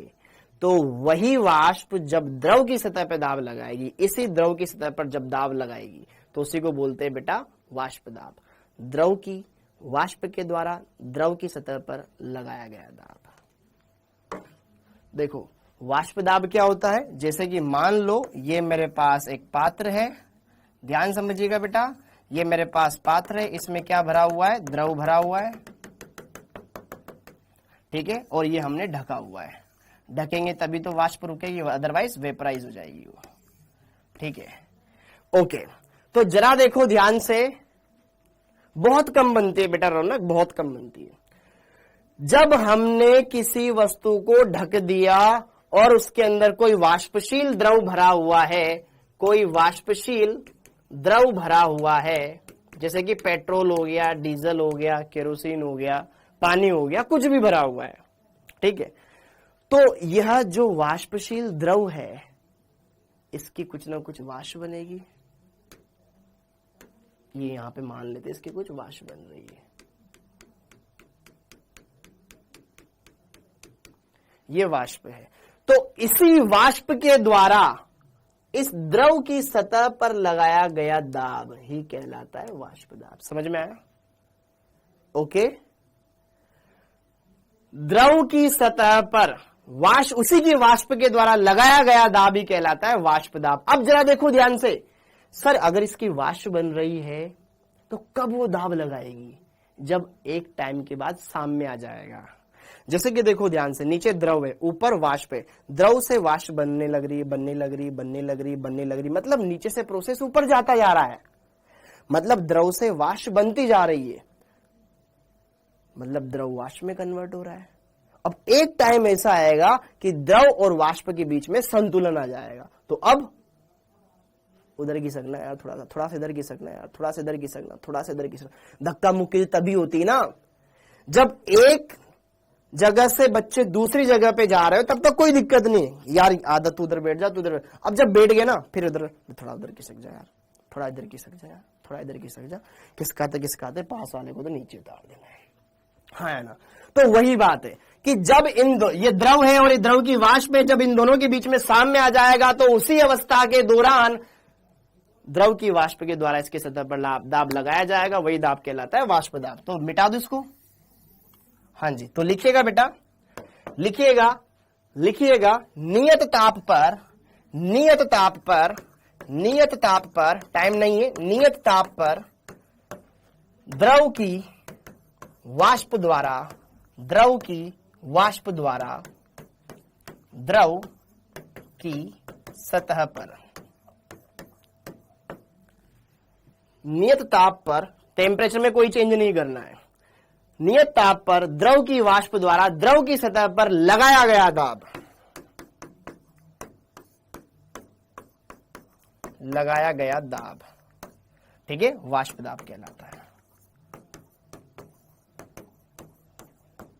वाष्प दाब कहलाता है। और कब, हाँ एग्जाम्पल भी दूंगा, टेंशन मत ले, जब द्रव वाष्प साम्य अवस्था पर, द्रव वाष्प साम्य पर, जब द्रव और वाष्प के बीच में साम्य आ जाता है तब। सर साम्य मतलब संतुलन की अवस्था बेटा, संतुलन की अवस्था, जब तराजू के दोनों पलड़े एक जगह पे जाके रुक जाए, या तो ऐसे या ऐसे या ऐसे, ठीक है, समझ में आ गया। तो वाष्प दाब क्या होता है? द्रव की वाष्प के द्वारा उसी की सतह पर लगाया गया दाब। अब वाष्प दाब कब ज्यादा लगेगा? जब हम उसको ढक के रखेंगे। जैसे कि हम पानी को उबाल रहे हैं, पानी की वाष्प बन रही है तो वो तो सीधी बाहर निकल जाएगी ना, पानी वाष्पशील है, उसकी वाष्प बन रही है, लेकिन अगर मैं उसको ढक दूंगा तो वही वाष्प ऊपर पतीले, जो भी प्लेट है उससे टकराएगी और वहीं पे कैद रह जाएगी। कुछ ऊपर टकराएंगे, कुछ इधर टकराएंगे, कुछ इधर टकराएंगे, कुछ वापस पानी से टकराएंगे। तो वही जो गैस अवस्था है पानी की, द्रव की सतह पे जो दाब लगा रही है वही दाब कहलाता है वाष्प दाब। ठीक है, ओके। ये इसको कारक, कौन कौन से कारक होते हैं जिनके ऊपर ये डिपेंड करता है? भाई साहब 2 कारक। द्रव कौन सा है? पेट्रोल है कि डीजल है कि पानी है? सबकी अलग अलग वाष्प बनती है। स्मेल आती ना, वो वाष्प की तो आती है कहीं ना कहीं। जैसे कि पेट्रोल को आपने स्मेल किया, कम स्मेल आ रही है, किसी की ज्यादा स्मेल आ रही है, अर्थात उसकी ज्यादा वाष्प बन रही है। तो कहीं ना कहीं द्रव की प्रकृति, द्रव की प्रकृति कि भाई साहब, हाँ है ना, क्लियर हो गया। दूसरा टेम्परेचर, दूसरा टेम्परेचर। अरे इसमें इंग्लिश में क्या है बेटा? अभी तो ये हिंदी, अभी थोड़ा थ्योरी पढ़ लो, क्वेश्चन भी आएंगे, सब्र करो, क्वेश्चन भी कराऊंगा। ठीक है, ओके। हाँ जी, एक तो द्रव की, लिक्विड की नेचर क्या है, और दूसरा टेम्परेचर कितना रखा गया है। इन दोनों बातों पर फर्क पड़ता है वाष्प दाब का। अब जैसे कि मैं बात करूं,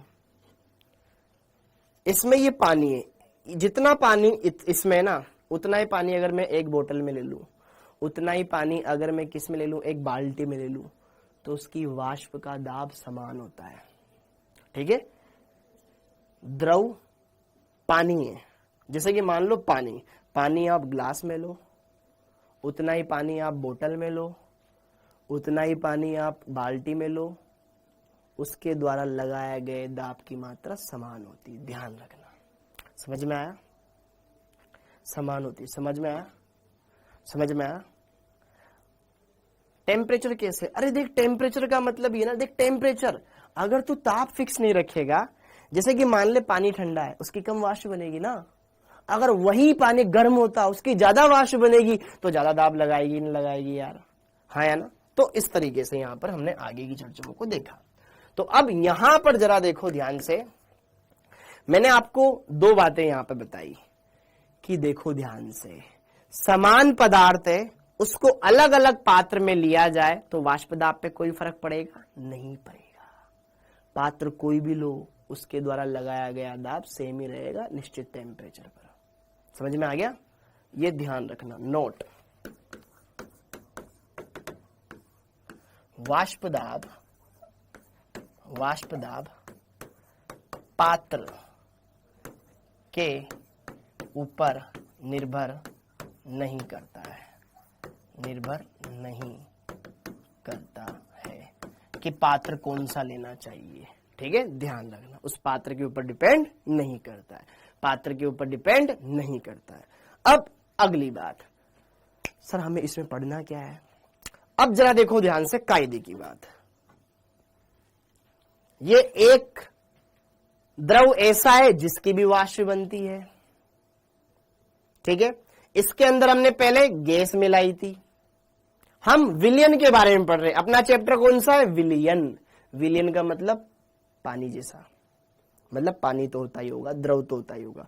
तो हमने द्रव के रूप में विलायक ले लिया, विलायक के रूप में द्रव ले लिया। इसमें पहले मिलाई मैंने गैस, तो हेनरी का नियम बन गया।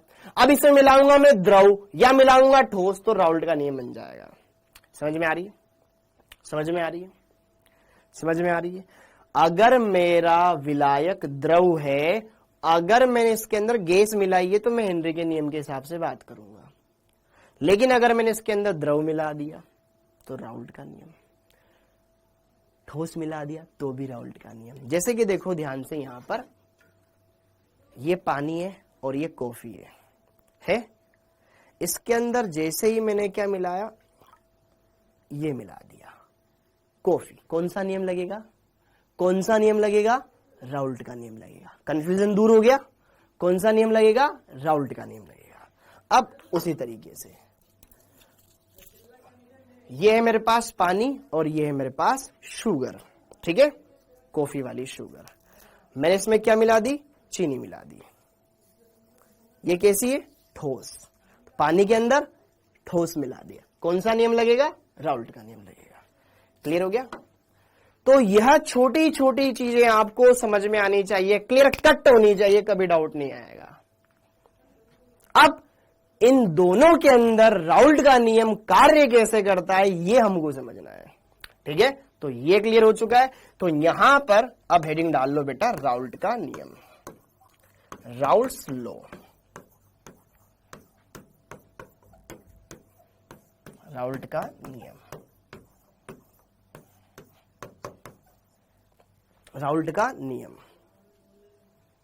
हाँ जी, राउल्ट का नियम, वेरी गुड। हाँ, पानी और पेट्रोल का अलग अलग होगा? बिल्कुल होगा बेटा यार, अलग अलग होगा ना। पदार्थ द्रव की प्रकृति पे डिपेंड करता है भाई। अगर पेट्रोल है तो उसकी ज्यादा वाष्प बनेगी। पेट्रोल को ढक के रखते हैं ना, उड़ ना जाए, पानी को ना ढको तब भी कोई फर्क नहीं पड़ता, हाँ या ना। तो राउल्ट्स लॉ, राउल्ट का नियम क्या कहता है भाई साहब? राउल्ट का नियम क्या कहता है, आइए चलिए पहले चेक करते हैं। जैसे कि मान लो ये है पानी, पानी की अलग वाष्प बनेगी, हाँ। ये कॉफी, कॉफी की अलग वाष्प बनेगी, हाँ। अगर मैं इन दोनों को आपस में मिक्स कर दूं तो उस मिश्रण की अलग वाष्प बनेगी। उसमें क्या ज्यादा है, पानी ज्यादा है या कॉफी ज्यादा है, उसके हिसाब से हम चेक कर लेंगे। जैसे कि मान लो ये पेट्रोल है, ये डीजल है, दोनों की, इसकी वाष्प अलग, इसकी वाष्प अलग। अगर मैं इन दोनों को मिक्स कर दिया, मान लो पेट्रोल की स्मेल ज्यादा आ रही है, मतलब इसमें पेट्रोल की वाष्प ज्यादा बन रही है। मान लो डीजल की वाष्प आ रही है, डीजल की स्मेल आ रही है, मतलब इसमें डीजल ज्यादा मात्रा में। समझ में आ रहा है? बस यहीं पर इन चीजों को क्लियर करना है। अब आगे बढ़ जाओ। तो राउल्ट का नियम भाई साहब दो जगह लगता है। पहला द्रव द्रव विलयन के लिए, द्रव द्रव विलयन के लिए, द्रव द्रव विलयन के लिए, हाँ जी, लिक्विड लिक्विड सॉल्यूशन के लिए, द्रव द्रव विलयन के लिए, द्रव द्रव विलयन के लिए, हाँ जी, द्रव द्रव विलयन के लिए। पक्की बात है? पक्की बात है। मतलब कहीं ना कहीं दो अलग अलग द्रव है, उनकी वाष्प दाब सेम नहीं हो सकता। हो सकता है वो अलग मैटर है, लेकिन हर बार सेम हो जरूरी नहीं है, उनकी प्रकृति के ऊपर डिपेंड करता है। ठीक बेटा। अब यहां पर देखो ध्यान से, ये क्या बोलता है, अगर मैं दो वाष्पशील द्रवों का मिश्रण लेता हूं, द्रव आमतौर पर वाष्पशील ही होते हैं, ठीक है, जब उनका मिश्रण लेता हूं तो प्रत्येक अवयव, दो अलग अलग विलयन लिए ना, तो प्रत्येक विलयन का जो आंशिक दाब है, उसकी जो वाष्प है जो आंशिक दाब लगा रही होगी, उनके बारे में यहां पर एक कमेंट करना है। आइए चलिए उसको हम पढ़ते हैं। पढ़े? जैसे कि देखो ध्यान से, कुछ बातें जो मैं आपको यहां पर बता देता हूं, कुछ बातें जो पहले मैं आपको यहां पर क्लियरिफाई कर देता हूं। बेटा कुछ टाइम के लिए मैं आपके कमेंट्स हटाऊंगा क्योंकि इनसे मेरे को थोड़ा डिस्टर्बेंस हो रहा है। हाँ जी, थोड़ी देर के लिए मैं आपके कमेंट्स हटाऊंगा और चीजों को अच्छे से एक्सप्लेन करना चाहूंगा। हाँ, तो द्रव द्रव विलयन के लिए ये किस तरीके से अप्लाई होता है, आइए चलिए बात करें। अभी पहले समझना, जैसे कि मान लो ये मेरे पास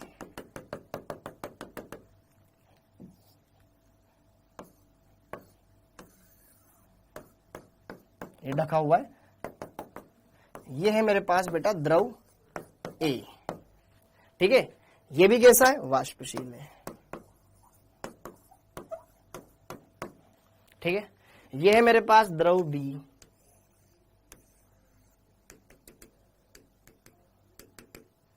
ये भी ढका हुआ है, ये भी वाष्पशील है। ओके, अगर मैं इन दोनों को आपस में मिक्स कर दूं, मिला दूं, देखो ये पूरा का पूरा प्योर है, ये पूरा का पूरा प्योर है, इसकी अलग वाष्प बनती होगी, इसकी अलग वाष्प बनती होगी, हाँ या ना। ये भी शुद्ध है, ये भी शुद्ध है, इसमें जितने इसके मोल होंगे इसके भी इसमें कुछ ना कुछ मोल होंगे। मिक्स कर दूंगा तो क्या होगा, आइए उसके बारे में कुछ छोटी छोटी जानकारी मैं आपको पहले लिखवा दूं, पक्का। देखो, हाँ जी, जैसे कि हमने दो द्रव लिए, द्रव ए, ये भी मेरा क्या है, एक वाष्पशील है, ये भी मेरा क्या है, वाष्पशील है। अब थोड़ा सा यहां पर इसको मान लेते हैं अपन विलायक, ये मेरा हो गया विलायक, ये मेरा हो गया बेटा विलेय भाई, क्योंकि विलयन में एक विलेय होता है, एक विलायक होता है, द्विअंगी मिश्रण की हम बात करते हैं। एक विलायक हो गया, एक विलेय हो गया, पक्की बात है। ओके, तो द्रव ए जो कि मेरा क्या है, वाष्पशील है, विलायक, और एक हो गया द्रव बी जो कि वाष्पशील विलेय हो गया। ओके, अब इनके बारे में मुझे कुछ बातें हैं जो आपको बतानी है, ताकि पहले क्लियर कर लोगे ना तो फिर आगे जाके तुम्हें दिक्कत नहीं आएगी। जैसे कि देखो ध्यान से, यहां पर पहला पॉइंट, ये भी वाष्पशील है, ये भी वाष्पशील है, इसका भी वाष्प दाब लगता होगा, इसका भी वाष्प दाब लगता होगा। जब तक दोनों अलग अलग है तो क्या शुद्ध है। तो शुद्ध अवस्था में आंशिक दाब, शुद्ध अवस्था में आंशिक दाब, इसका बोलते हैं पी नोट ए। क्या बोलते हैं इसको, पी नोट ए, पी नोट ए, ये हो जाएगा आपका पी नोट बी, ठीक है। अब जब विलयन बना लिया तो यार यहां पर द्रवों का विलयन का वाष्प दाब, यहां पर बोले तो अपन शुद्ध अवस्था में, ये शुद्ध अवस्था में आंशिक दाब, और एक ऐसे ही विलयन में आंशिक दाब, विलयन में आंशिक दाब, विलयन में आंशिक दाब, फिर अब शुद्ध नहीं रहा तो यहां पीए मान लिया, यहां पर पीबी मान लिया, ठीक है। आगे काम आएगा ये हमारे, इसलिए बोल रहा हूं, ठीक है। मोल प्रभाज, मोल प्रभाज, मोल अंश, ए के लिए एक्स ए मान लिया, इसके लिए एक्स बी मान लिया, पक्की बात है, ठीक है।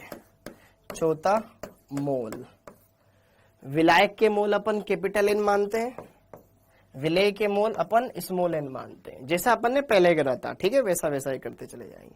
ये चार चीज देख लो, बाकी आप तो एक आप इनका भार देख सकते हो, भार बोले तो द्रव्यमान देख सकते हो। विलायक के लिए कैपिटल डब्लू, विलेय के लिए स्मॉल डब्लू, ठीक है। ओके, अगला पॉइंट भी देख सकते हो, मोलर द्रव्यमान, मतलब अणुभार, परमाणु अणुभार, मोलर द्रव्यमान, एक मोल का, ठीक है। यहां पर capital M WT, molecular weight, molecular weight, और यहां पर स्मॉल MWT, ये अपन मान लेते हैं। अब एक नियम लिखेंगे, खत्म बात।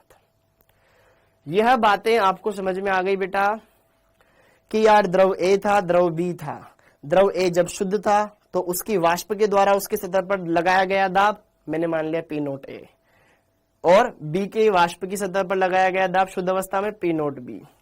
विलयन में अंश दाब, इसका पीए, इसका पीबी, क्योंकि वाष्प तो इसकी बनी होगी, इसकी बनी होगी। क्या उतनी बनेगी जितनी पहले थी? नहीं, कोई गारंटी नहीं। पहले पेट्रोल और डीजल, पेट्रोल की अलग वाष्प बनेगी, डीजल की अलग वाष्प बनेगी, दोनों को मिक्स कर दूंगा तो अब जो ज्यादा मात्रा में होगा उसकी ज्यादा वाष्प बनेगी ना भैया, जरूरी नहीं है पहले के बराबर हो। विलयन में मोल प्रभाज, इसके मान ली एक्स है, इसके मान ली एक्स बी, मोल इसका कैपिटल एन, इसका स्मॉल एन, भार ये कैपिटल डब्ल्यू, स्मॉल डब्ल्यू, मोल द्रव्यमान ये हो गया। तो अब देखो ध्यान से, राउल्ट का नियम क्या कहता है। तो राउल्ट के नियम के अनुसार, इस नियम के अनुसार बात करें, राउल्ट के नियम के अनुसार, राउल्ट के नियमानुसार वाष्पशील द्रवों के मिश्रण में, वाष्पशील द्रवों के मिश्रण में किसी एक अवयव का, किसी एक अवयव का आंशिक दाब, एक अवयव का आंशिक दाब, जैसे कि मैं ए की बात करूं तो ए का आंशिक दाब, बी की बात करूं तो बी का आंशिक दाब, ठीक है। किसी एक अवयव का आंशिक दाब विलयन में उसके, विलयन में उपस्थित, विलयन में उपस्थित उसके मोल प्रभाज, मोल प्रभाज के समानुपाती होता है।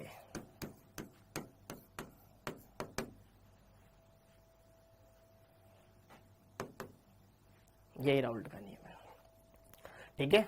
लिख लिया होगा, सबको पता होगा, इसमें यार टाइम नहीं लगाना अपन को। राउल्ट का नियम जिन्होंने नहीं पढ़ा है पढ़ लो।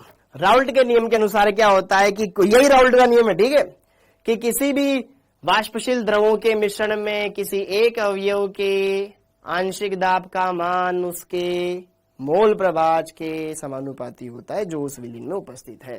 तो ए के लिए ए का आंशिक दाब पीए किसके समानुपाती होगा? विलयन में ए के मोल प्रभाज। यस और नो बोलो। समानुपाती का चिन्ह हटाएंगे, एक नया स्थिरांक लगाएंगे, पी नोट ए एक्स ए। ये तो फिक्स होता है, जैसे कि जल का वाष्प दाब फिक्स होता है, मिश्रण का फिक्स नहीं होता, ठीक है। ये पहली समीकरण आ गई, समझ में आया। बी के लिए पीबी, बी का आंशिक दाब बी के मोल प्रभाज के समानुपाती आएगा, समानुपाती का चिन्ह हटेगा, एक प्यारा सा स्थिरांक आएगा P note B x B. समीकरण नंबर 2। यही राउल्ट का नियम है, बस, ठीक है। यही राउल्ट का नियम है, समझ में आ गया बेटा। आपको यह पता होना चाहिए पी ए क्या है? आंशिक वाष्प दाब ए का विलयन में। पी नोट ए क्या है? शुद्ध अवस्था में आंशिक दाब। एक्स है ए के मोल प्रभाज, पता होना चाहिए, ठीक है। आगे चले, हाँ जी।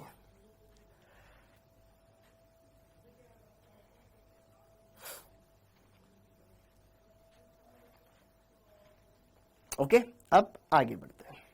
हाँ, ये इतनी बातें क्लियर हो गई है। अब इससे थोड़ा आगे बढ़ करके कुछ और चीजों को हम समझते हैं। यार, जब हम आपने कक्षा 11वीं में एक नियम पढ़ा होगा, डोल्टन भैया का नियम। डोल्टन भैया ये बोलते हैं कि जब कोई मिश्रण आप बनाते हैं तो उस मिश्रण का जो कुल वाष्प दाब होता है या कुल दाब होता है वो प्रत्येक अवयव के दाबों के योग के बराबर होता है। जैसे कि मैंने मिश्रण बनाया पेट्रोल और डीजल, तो कुल मिश्रण का वाष्प दाब पेट्रोल का वाष्प दाब प्लस डीजल का वाष्प दाब उसके बराबर होता है। तो यहां पर मैंने ए और बी को मिक्स किया तो मिश्रण का कुल वाष्प दाब किसके बराबर होगा? ए के आंशिक दाब प्लस बी के आंशिक दाब के योग के बराबर होगा कि नहीं होगा?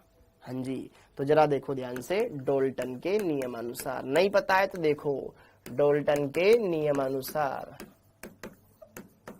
मिश्रण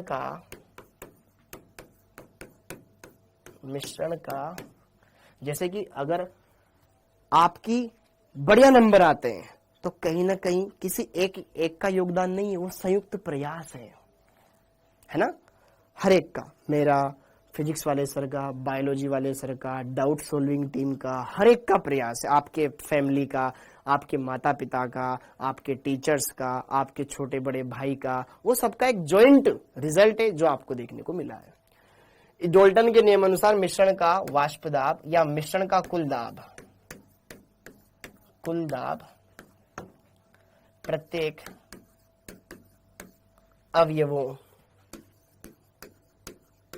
के आंशिक दाबों के योग के बराबर होता है, के योग फल के समान होता है। किसी को नहीं पता है तो बढ़िया बात है, लिख लो, किसी को पता है तो आप इसको स्किप कर सकते हो बेटा, समान होता है। ओके, अतः PS, एस मतलब सॉल्यूशन, सॉल्यूशन का मतलब विलयन का वाष्प दाब, ठीक है। अतः का वाष्प दाब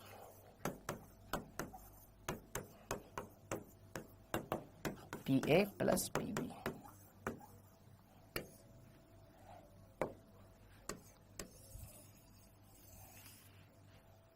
PA प्लस PB, इसको दे दो आप समीकरण नंबर 3। ये छोटी छोटी चीजें बेटा आपके भी आए, ये फिर मैं क्वेश्चंस भी करवाऊंगा आपको, ठीक है। पहले थ्योरी पढ़ लो आप। हाँ जी, ये हो गया। अब अगर मैं यहां पर PA और PB का मान पुट कर दूं तो समीकरण 1, 2 एवं 3 से PS बराबर क्या आ जाएगा, P note A XA plus P note B XB।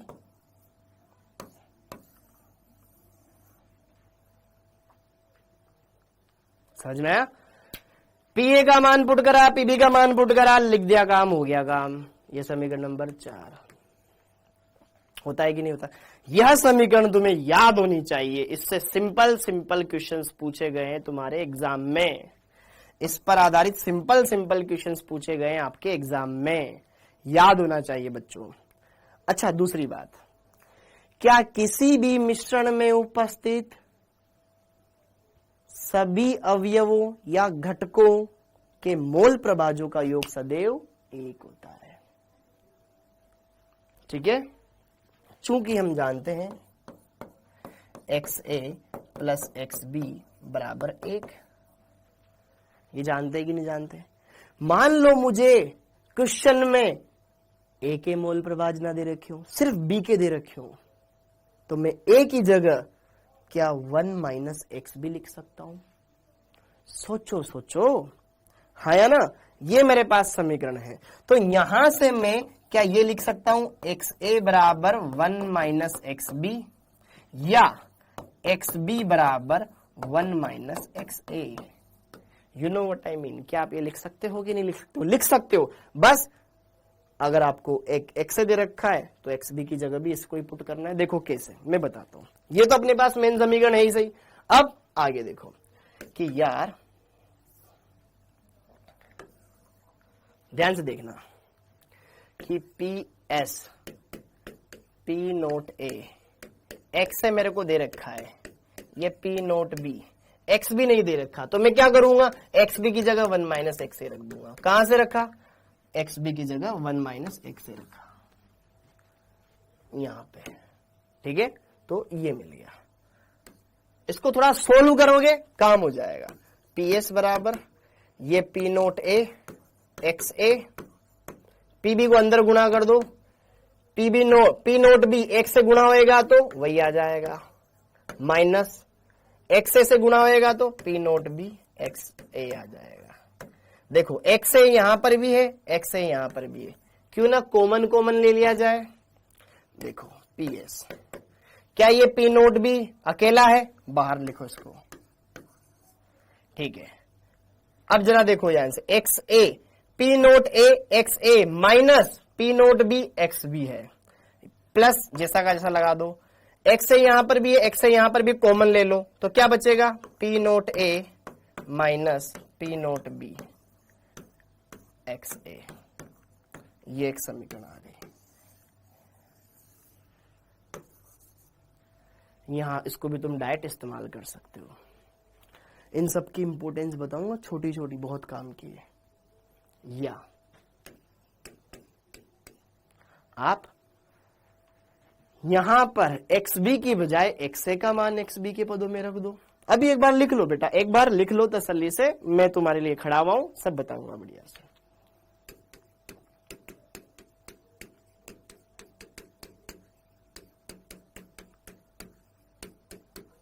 ये लिखा मैंने, कहां से लिखा ये? टीचर से, ठीक है, ओके। टीएस बराबर कितना हो जाएगा? डायरेक्ट लिख दूं क्या? डायरेक्ट लिख दूं क्या? P note a plus P note b minus p note A x B.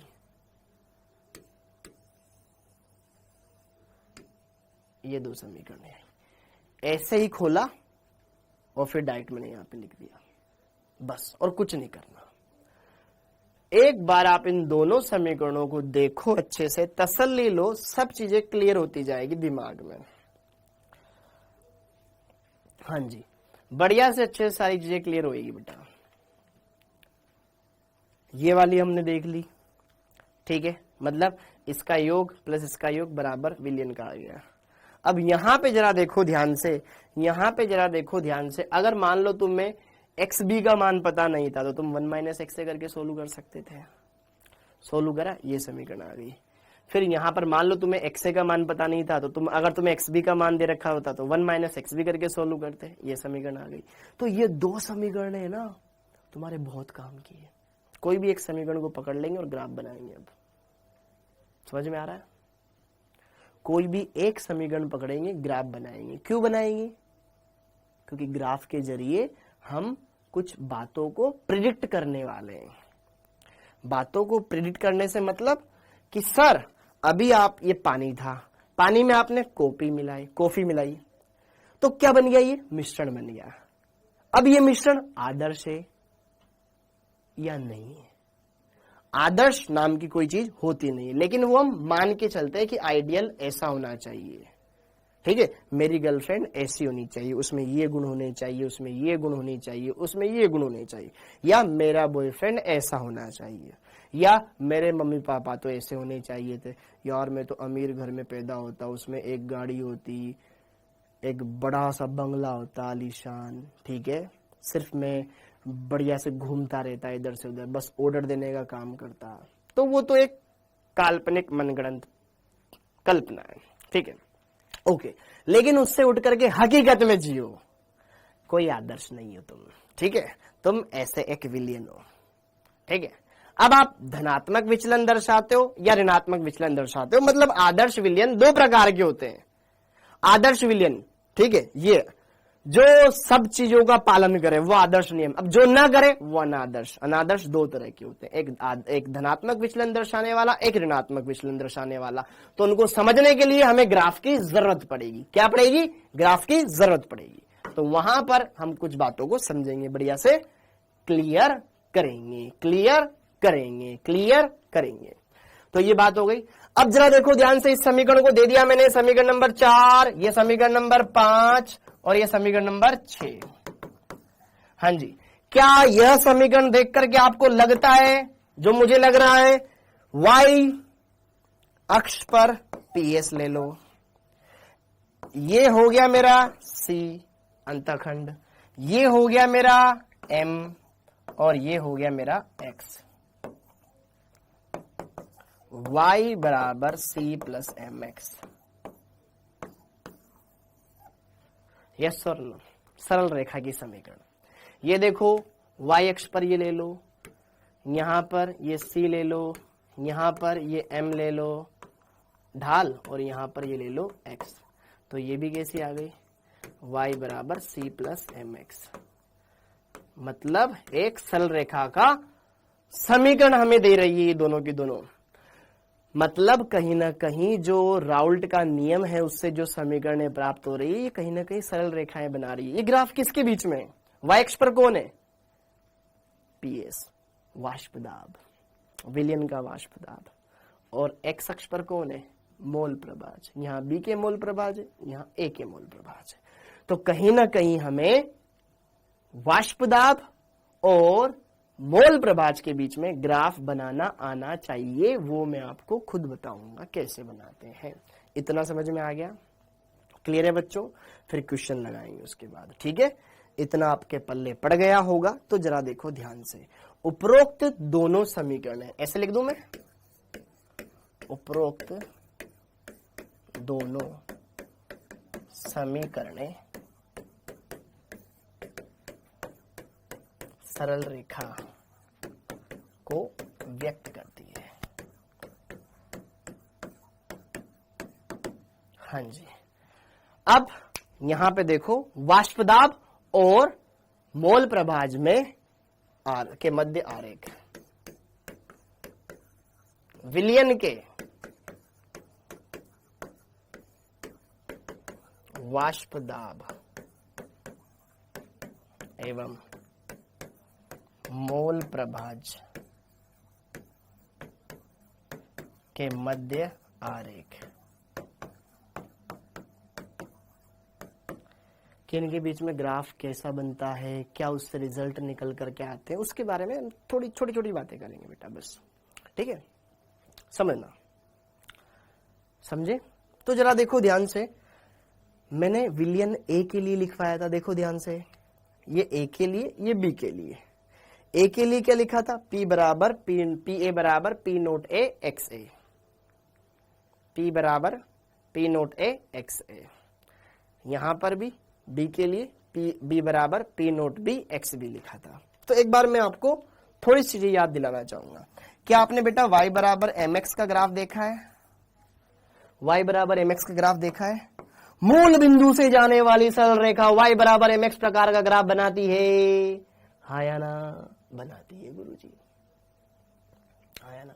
बनाती है। अब वैसा ही कुछ a के लिए हमने एक समीकरण देखा, पी ए बराबर होता है P note A x A. B के लिए होता है पी बी बराबर P note B x B. तो क्या ये भी y बराबर एम एक्स, वाई बराबर एम एक्स के रूप का है? तो क्या यहां पर मैं दो ग्राफ को मिलाऊंगा? हाँ, एक ग्राफ इसके लिए, एक ग्राफ इसके लिए, दोनों मिलकर के एक मिश्रण बनाएंगे। हाँ, तो दोनों का जॉइंट ग्राफ बनाएंगे, फिर वो विलयन के लिए बनेगा। समझ में आ रहा है? देखो यहां पर ये, इसको मान लो y अक्ष पर, इसको मान लो x अक्ष पर, और ये हो गई m। तो y बराबर एम एक्स, ऐसा ग्राफ आ जाएगा। ठीक है, ऐसा ही ग्राफ दूसरे के लिए आएगा, ये y अक्ष पे ले लो, ये x अक्ष पे ले लो, ऐसा ग्राफ आएगा। इन दोनों को पास पास लाएंगे, मिलाएंगे और एक नया ग्राफ बनाएंगे। समझ में आया क्या? हाँ या ना बोलो यार, हाँ या ना? ये a के लिए था, ये b के लिए था, पक्की बात है? ओके, तो अब यहां पर थोड़ी सी कुछ आगे की चर्चाओं को अपन शामिल करेंगे। ठीक है, देखो ध्यान से, फिर मैं आपके कमेंट्स भी लूंगा। ठीक,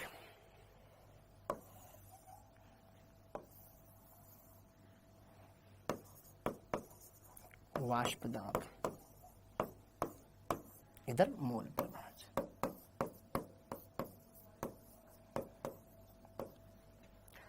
अगर बेटा मैं ए के बारे में बात करूं, ए के बारे में, ये जीरो मूल बिंदु है। जब मूल बिंदु है, जैसे कि हमारे पास ए के लिए समीकरण क्या थी? पी बराबर पी ए बराबर पी नोट ए एक्स ए। देखना बेटा, अगर मैं इधर ले रहा हूं ए के मोल प्रभाज ले रहा हूं, ठीक है, देखना, जब एक्स ए का मान 0 रख दूंगा तो क्या पी ए कितना आ जाएगा? 0।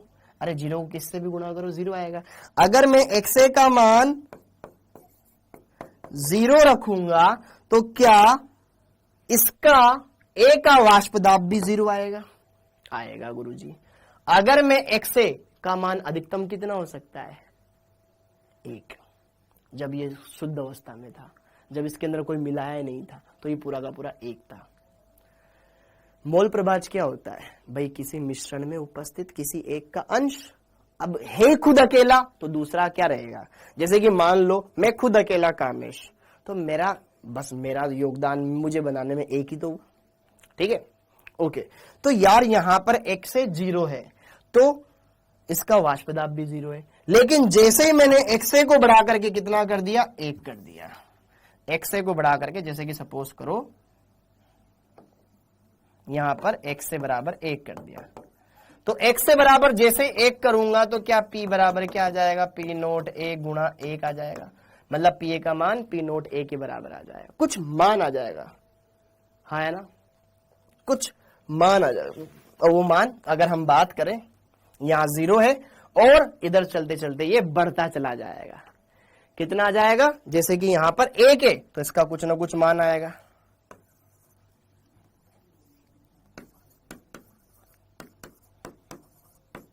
P note A, okay. अब यहां पर हम एक ग्राफ बनाएंगे। अरे यार ये गलत बना दिया ना मैंने, ठीक है, वो मान तो इधर को ही आएगा ना, ठीक है, यहां पर 1 पर यहां पे कहीं एक मान आएगा, वो यहां पर ये ले लिया मैंने, P नोट A, ठीक है, ओके। तो मूल बिंदु से एक सरल रेखा मिला दो, दो बिंदुओं को मिलाने पर रेखा प्राप्त हो जाएगी। इस बिंदु को मिला दिया, 0,0 1,1, ये वाला ग्राफ आ गया। ये ग्राफ कौन सा आया हमारे पास? ये ग्राफ आया हमारे पास PA बराबर P नोट A XA, ये ग्राफ आ गया। समझ में आ गया सभी को? अब जब जरा देखो ध्यान से, हम क्या बना रहे थे? हम बना रहे थे मिश्रण।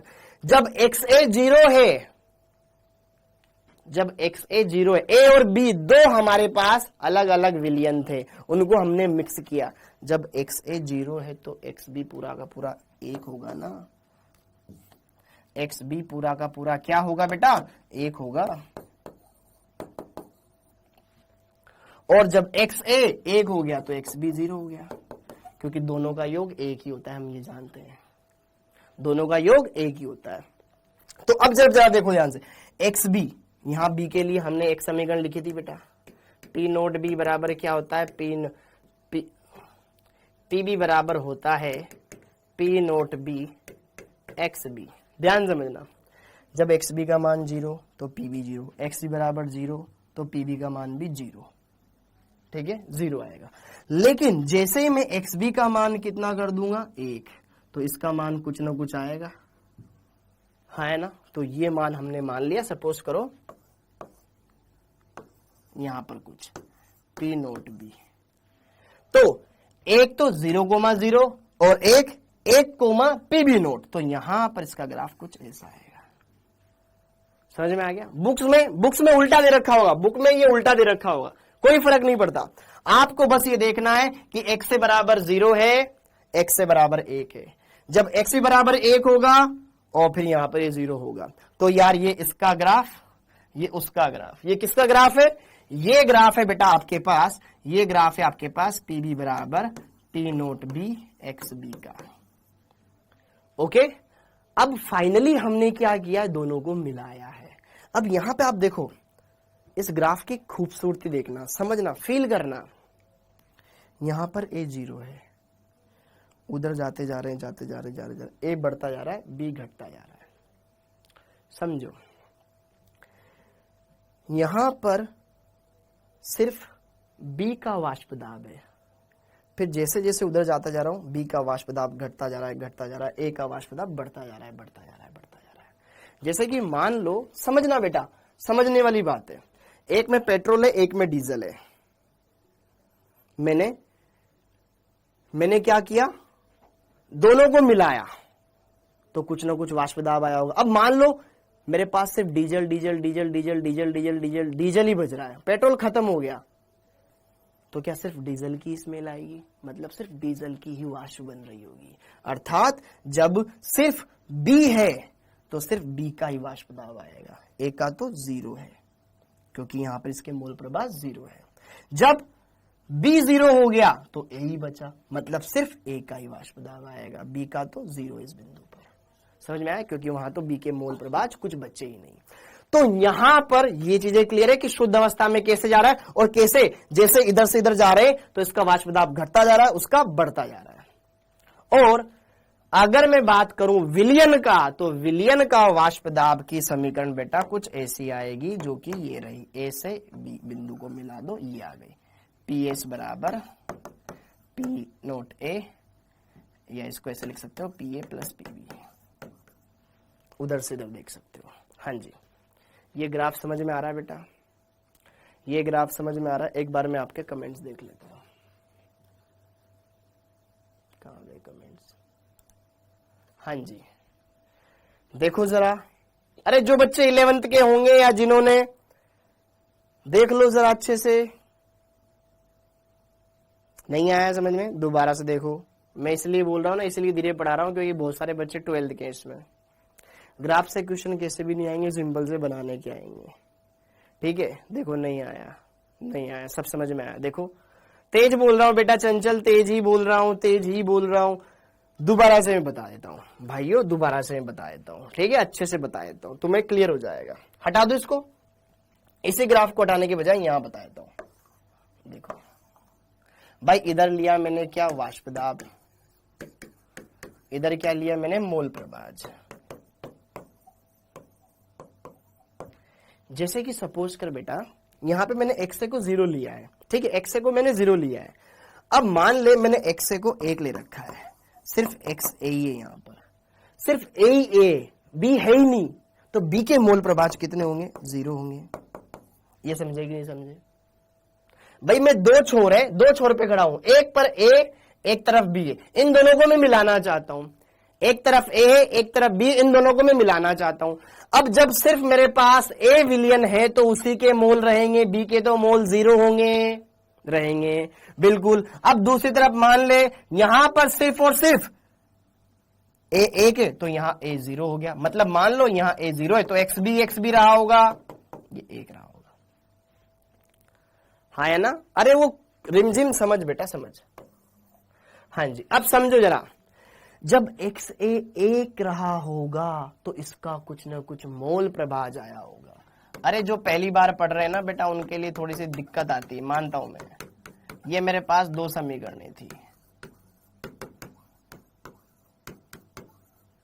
ये 2 समीकरणें थी बेटा, फील करो। y बराबर mx, y बराबर mx ग्राफ, सरल रेखा वाला ग्राफ, मूल बिंदु से जाने वाला। अगर मैं बात करूं एक्स ए के लिए मूल बिंदु ये है कि ये है, मेरे को ये बताओ। पहले वाले ग्राफ के लिए ध्यान से देखना बेटा, ए के लिए मैं बात करूं, ए के लिए मूल बिंदु ये है कि ये है ना, जहां पर ए का मान 0 होगा, तो मूल बिंदु से इधर ग्राफ जाएगा ना लल्ला, मूल बिंदु से इधर ग्राफ जाएगा ना, ठीक है, 0 से 1 की तरफ जाएगा, ये ग्राफ आ गया। हाँ है ना? यहां पर मान लो ये x से बराबर 1 था, तो यहां पर आएगा पी नोट ए, ठीक है, ओके। और b के लिए ग्राफ, मूल बिंदु यहां पे जहां पे 0 है, तो इसके लिए ग्राफ इधर गया होगा, समझ में आया? यहां पर ही मान लो पी नोट बी। अब ऐसे देख लो, ऐसे देख लो, उसी ग्राफ को मैंने वैसे पलट दिया, कोई दिक्कत नहीं है। इधर a रख दिया 1, उधर b रख दिया, उधर b रख दिया 1, यहां इधर b रख दिया 1, इधर a रख दिया 1, दोनों सेम ही है। ये वाला ग्राफ x से बराबर ये आ गया किसके लिए, पी ए बराबर पी नोट ए, एक्स ए के लिए। ये देखा होगा तुमने एनसीईआरटी में। ये वाला ग्राफ 0 से जा रहा है, कहां, मूल बिंदु की, कौन 0 यहां पर, एक्स ए, मतलब ये मूल बिंदु, ये एक्स ए के हिसाब से ग्राफ है, पी ए। यार ये पीबी वाला ग्राफ था, हाँ जी, ये वाला ग्राफ था, पी 0 से लेकर, हाँ ये पीबी वाला ग्राफ था, पीबी बराबर P note B x B, और ये था पी ए बराबर P note A x A, x ए। ये तो शुद्ध अवस्थाओं वाले ग्राफ, ये शुद्ध अवस्थाओं वाले ग्राफ थे। लेकिन हमने फाइनली क्या बनाया, मिश्रण बनाया, और मिश्रण के दौरान या तो मुझे ये समीकरण प्राप्त हुई या मुझे ये समीकरण प्राप्त हुई, हाँ या ना? y बराबर mx प्लस सी अंतखंड वाला ग्राफ, जो कि कुछ ऐसा बनता है। याद आ रहा है? अंतखंड वाला ग्राफ ऐसा बनता है, ये y अक्ष, ये x अक्ष, ये इतना काटा गया अंतखंड। हाँ या ना? ठीक है, ओके, समझ में आ गया? तो यहां पर फाइनली जो मिश्रण का ग्राफ है कुछ इस तरह से गया होगा। अब आप ये बोल रहे होंगे सर PA नोट नीचे PB नोट ऊपर क्यों लिखा? दोनों में से किसी एक का वाष्प दाब कम होगा, किसी एक का ज्यादा होगा। ठीक है, इसीलिए हमने दो अलग अलग समीकरणें बनाई है। किसी भी एक को आप ले सकते हो, किसी एक का कम होगा, किसी एक का ज्यादा होगा, टेंशन नहीं लेने का। ये हमारे पास आ गया सोल्यूशन वाला ग्राफ, PS बराबर PA प्लस PB वाला ग्राफ। समझ में आ गया? अब क्लियर हो गया? अरे अब क्लियर हो गया? ठीक है, वेरी गुड अनुराग। तो यहां पर ये वाष्प दाब है A का, इधर B का, इधर बटे नीचे मोल प्रभाज, इधर A है तो B 0 है, इधर B है तो A 0 है। डन डना डन डन, ये चीजें क्लियर हो गई। अब कर लेते हैं कुछ क्वेश्चन, अब कर लेते हैं कुछ क्वेश्चन, अब कर लेते हैं कुछ क्वेश्चन। क्वेश्चन कर ले, क्वेश्चन कर ले। हो गया सबका कंप्लीट? तो ये था यार राउल्ट का नियम और उससे रिलेटेड संबंधित ग्राफ जो आपको समझ में आना चाहिए। दोनों में से कोई भी बना सकते हो। अब हमने राउल्ट का नियम देख लिया, डाल्टन का नियम देख लिया, लेकिन एक खास बात मैं आपको और बताना चाहूंगा, एक खास बात मैं आपको और बताना चाहूंगा। क्या? कि राउल्ट का नियम क्या बोलता है? राउल्ट का नियम ये बोलता है कि भैया किसी भी मिश्रण में उपस्थित किसी भी अवयव का आंशिक दाब उस विलयन में उपस्थित उसके मोल प्रभाज के समानुपाती होता है। हाँ या ना? अब जरा देखो ध्यान से, एक मिश्रण ऊपर भी बन रहा होगा। अरे ये तो द्रवीय मिश्रण ऊपर गैसीय मिश्रण, ये द्रवीय मिश्रण है ऊपर गैसीय मिश्रण है। हाँ या ना बोलो? मेरे को पहले इतनी बात बताओ। मैंने पहले पानी था, पानी में दूसरा कोई ड्रिंक मैंने मिला दिया, तो नीचे ध्यान से देखो। अरे यार थोड़ा समझने की कोशिश करोगे लल्ला? यार ये पानी है, ये कॉफी है, मैंने मिला दिया, तो क्या लिक्विड के अंदर भी पानी और द्रव है, पानी और कॉफी है, दोनों के अपने अपने कुछ ना कुछ मोल अंश घुले होंगे। अब जब वाष्प की बात करूं तो पानी की भी वाष्प बनी होगी और कॉफी की भी वाष्प बनी होगी, तो वाष्प में भी इनका मिश्रण है, द्रव में भी मिश्रण है। क्वेश्चन कभी कभी ऐसा भी आएगा कि वाष्प में पानी के मोल प्रभाज क्या है, वाष्प में कॉफी के मोल प्रभाज क्या है, ये भी पूछा जाता है। तो उसको कैसे करोगे, आओ जरा उसको भी समझ लेते हैं, फिर क्वेश्चन लगा लेते हैं। ठीक है, इतना हो गया। अब जरा देखो ध्यान से, यहां पर एक बार मैं आपको वापस से फील दिला देता हूं कि मान लो ये मेरे पास एक पात्र है, इस पात्र में मान लो जी, मान लो ये मेरे पास नीला नीला पेट्रोल है। मान लो जी, मान लो इसकी पेट्रोल की कुछ ना कुछ वाष्प बनेगी, ये इसकी वाष्प है। ठीक है, मान लो इसमें ये नीला, ये गुलाबी गुलाबी क्या है, इसमें डीजल है, इसकी भी वाष्प बनेगी। तो मिश्रण नीचे भी है, मिश्रण ऊपर भी है, मिश्रण नीचे भी है, मिश्रण ऊपर भी है। तो यहां पर आपको थोड़ा सा और अच्छे से क्लियर करना है। ठीक, वो कैसे करना है, आइए चलिए बात करें। हाँ जी, एक नियम होता है बेटा गैसों के लिए, डाल्टन का नियम, गैसों के लिए, गैसीय मिश्रण के लिए, वो कर लेते हैं फिर क्वेश्चन कर लेते हैं। गैसीय मिश्रण के लिए डाल्टन का नियम, डाल्टन का नियम।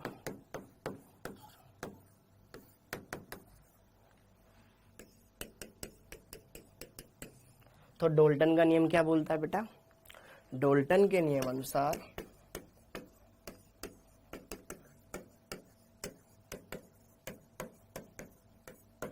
डाल्टन का नियम ये बोलता है कि किसी भी गैस का आंशिक दाब, गैस का आंशिक दाब,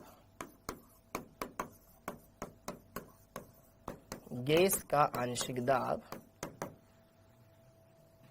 मान लो दो गैसें नाइट्रोजन और ऑक्सीजन। ठीक है, अब मैं नाइट्रोजन का आंशिक दाब ज्ञात करना चाहता हूं, तो क्या करूंगा, उस गैसीय मिश्रण में नाइट्रोजन के मोल प्रभाज कितने, गैस के मोल प्रभाज, गैस अवस्था में मोल प्रभाज, गैस अवस्था में मोल प्रभाज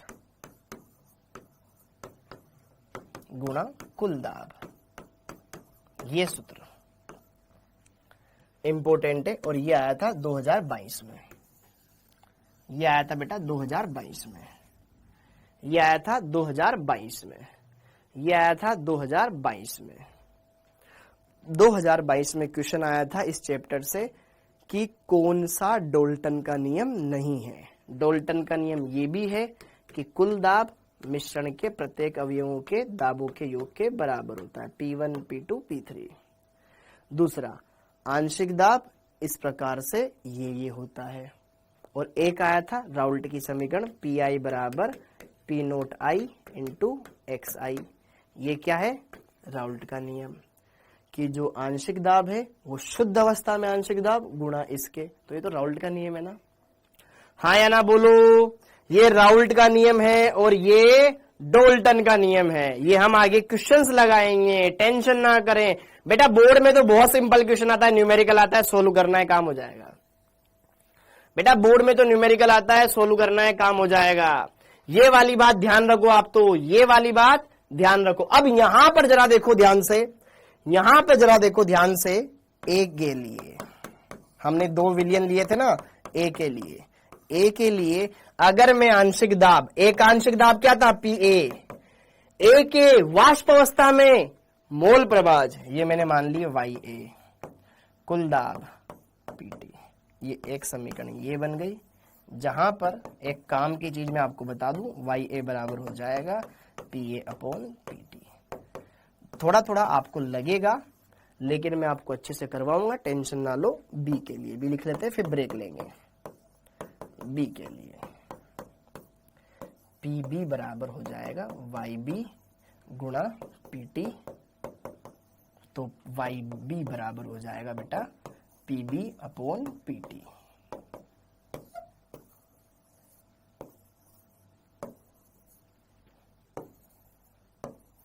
इन पर बढ़िया बढ़िया क्वेश्चन बनते हैं।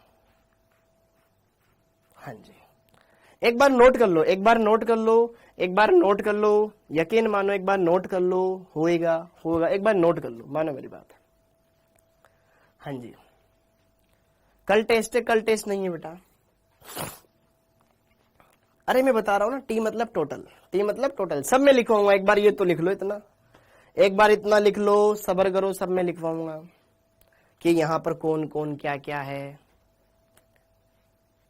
ओके, एक बार ये नोट कर लो, हो गया। अब देखो ध्यान से, जहां PA एक का वाष्प, एक का आंशिक दाब, ये तो आप जानते ही हैं, ठीक है। YA वाष्प अवस्था में, क्योंकि इसकी वाष्प बिंदु बनती है ना, वाष्प अवस्था में A के मोल प्रभाज, वाष्प मतलब गैसीय अवस्था, वाष्प मोल प्रभाज। क्लियर हो गया बेटा। PB B का आंशिक दाब।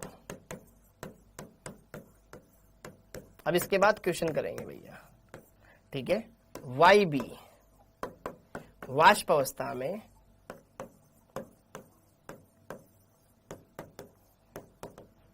B के मोल प्रभाज,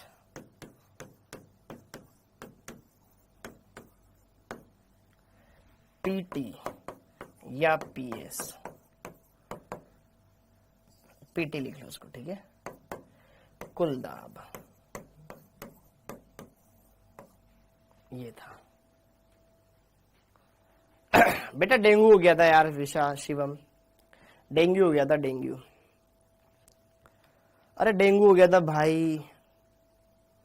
हाँ, ब्रेक नहीं दूंगा बेटा, ब्रेक नहीं दूंगा, ठीक है। हो गया, हो गया, हाँ जी, हाँ।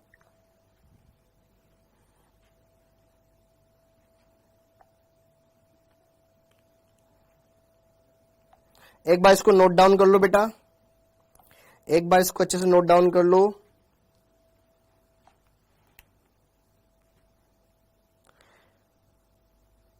एक बार इसको अच्छे से नोट डाउन कर लो, ठीक है। हर एक चीज में क्लियर करवाऊंगा, टेंशन मत लो। कुछ क्वेश्चन में निकाल लेता हूं जो मैं आपको करवाने वाला हूं आज की क्लास में।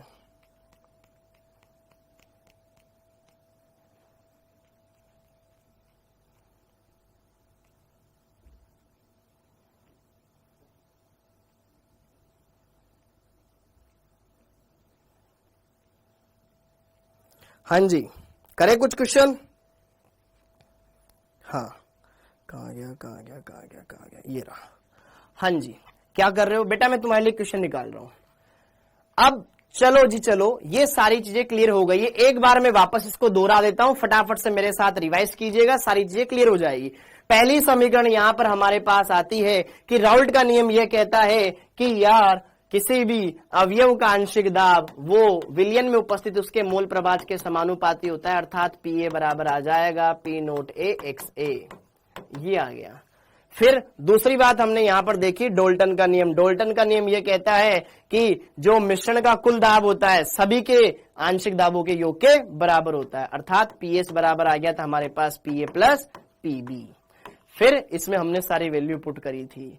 फिर अगला हमने फिर इसके अंदर थोड़ा मॉडिफिकेशन किया था, अलग अलग चीजें देखी थी। अब चलिए क्वेश्चन करते हैं। अब क्वेश्चन करते हैं ना बेटा, ना चंचल, ब्रेक नहीं, अब क्वेश्चन करते हैं।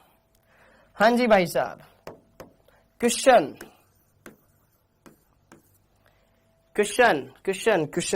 आपकी स्क्रीन पर ये रहा। क्वेश्चन ये है, 1 मोल हेप्टेन, 1 मोल हेप्टेन लिखिएगा बेटा साथ के साथ। 1 मोल हेप्टेन जिसका वाष्प दाब दिया हुआ है, 92 mm ऑफ Hg, ओके, ठीक है। और 4 मोल ऑक्टेन दिया हुआ है, इसका वाष्प दाब दिया हुआ है कितना? इसका वाष्प दाब दे रखा है 31 mm ऑफ Hg। तो आदर्श, तो इससे बनने वाले विलयन का वाष्प दाब होगा। टेक योर टाइम, ट्राई कीजिए, अच्छे से क्लियर कीजिए। जय शर्मा भी आएगा समझ में बेटा, अभी बता रहा हूं जय, अभी बता रहा हूं, ठीक है बेटा। ये बोर्ड में भी आता है, सारी चीजें क्लियर करवाता है। इस क्वेश्चन को लगा दो ताकि तुम्हारा ये टॉपिक क्लियर हो जाए।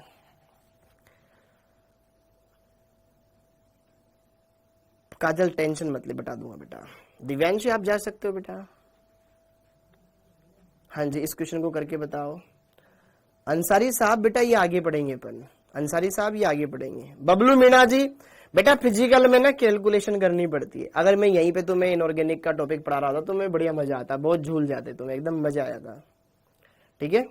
फिजिकल केमिस्ट्री की बात अलग है, फिजिकल में थोड़ा ध्यान दोगे तो चीजें बनेगी तुमसे। हाँ यार पता है, हकीकत मानो जिन बच्चों की बेटा फिजिकल वीक होती है ना, उनके नंबर कम आते हैं। फिजिकल स्ट्रोंग करने का सिंपल तरीका है, फॉर्मूले अच्छे से समझो, क्वेश्चन क्या बोल रहा है, कौन सा नियम लगेगा उस पर लगाओ, सारी चीजें क्लियर हो जाएगी। जैसे कि देखो ध्यान से, यहां पर 1 मोल हेप्टेन दे रखा है तुम्हें, वाष्प दाब दे रखा है उसका इतना, 4 मोल ऑक्टेन दे रखा है, उसका वाष्प दाब दे रखा है इतना। तो विलयन का वाष्प दाब क्या होगा?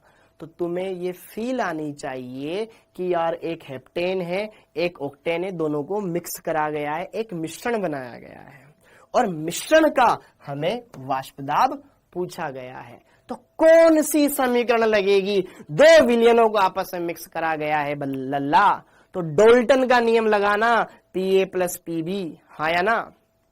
समझाए नहीं समझाए? वो चीज कर ले, काम हो जाएगा तेरा, है ना। तो डोल्टन के नियम से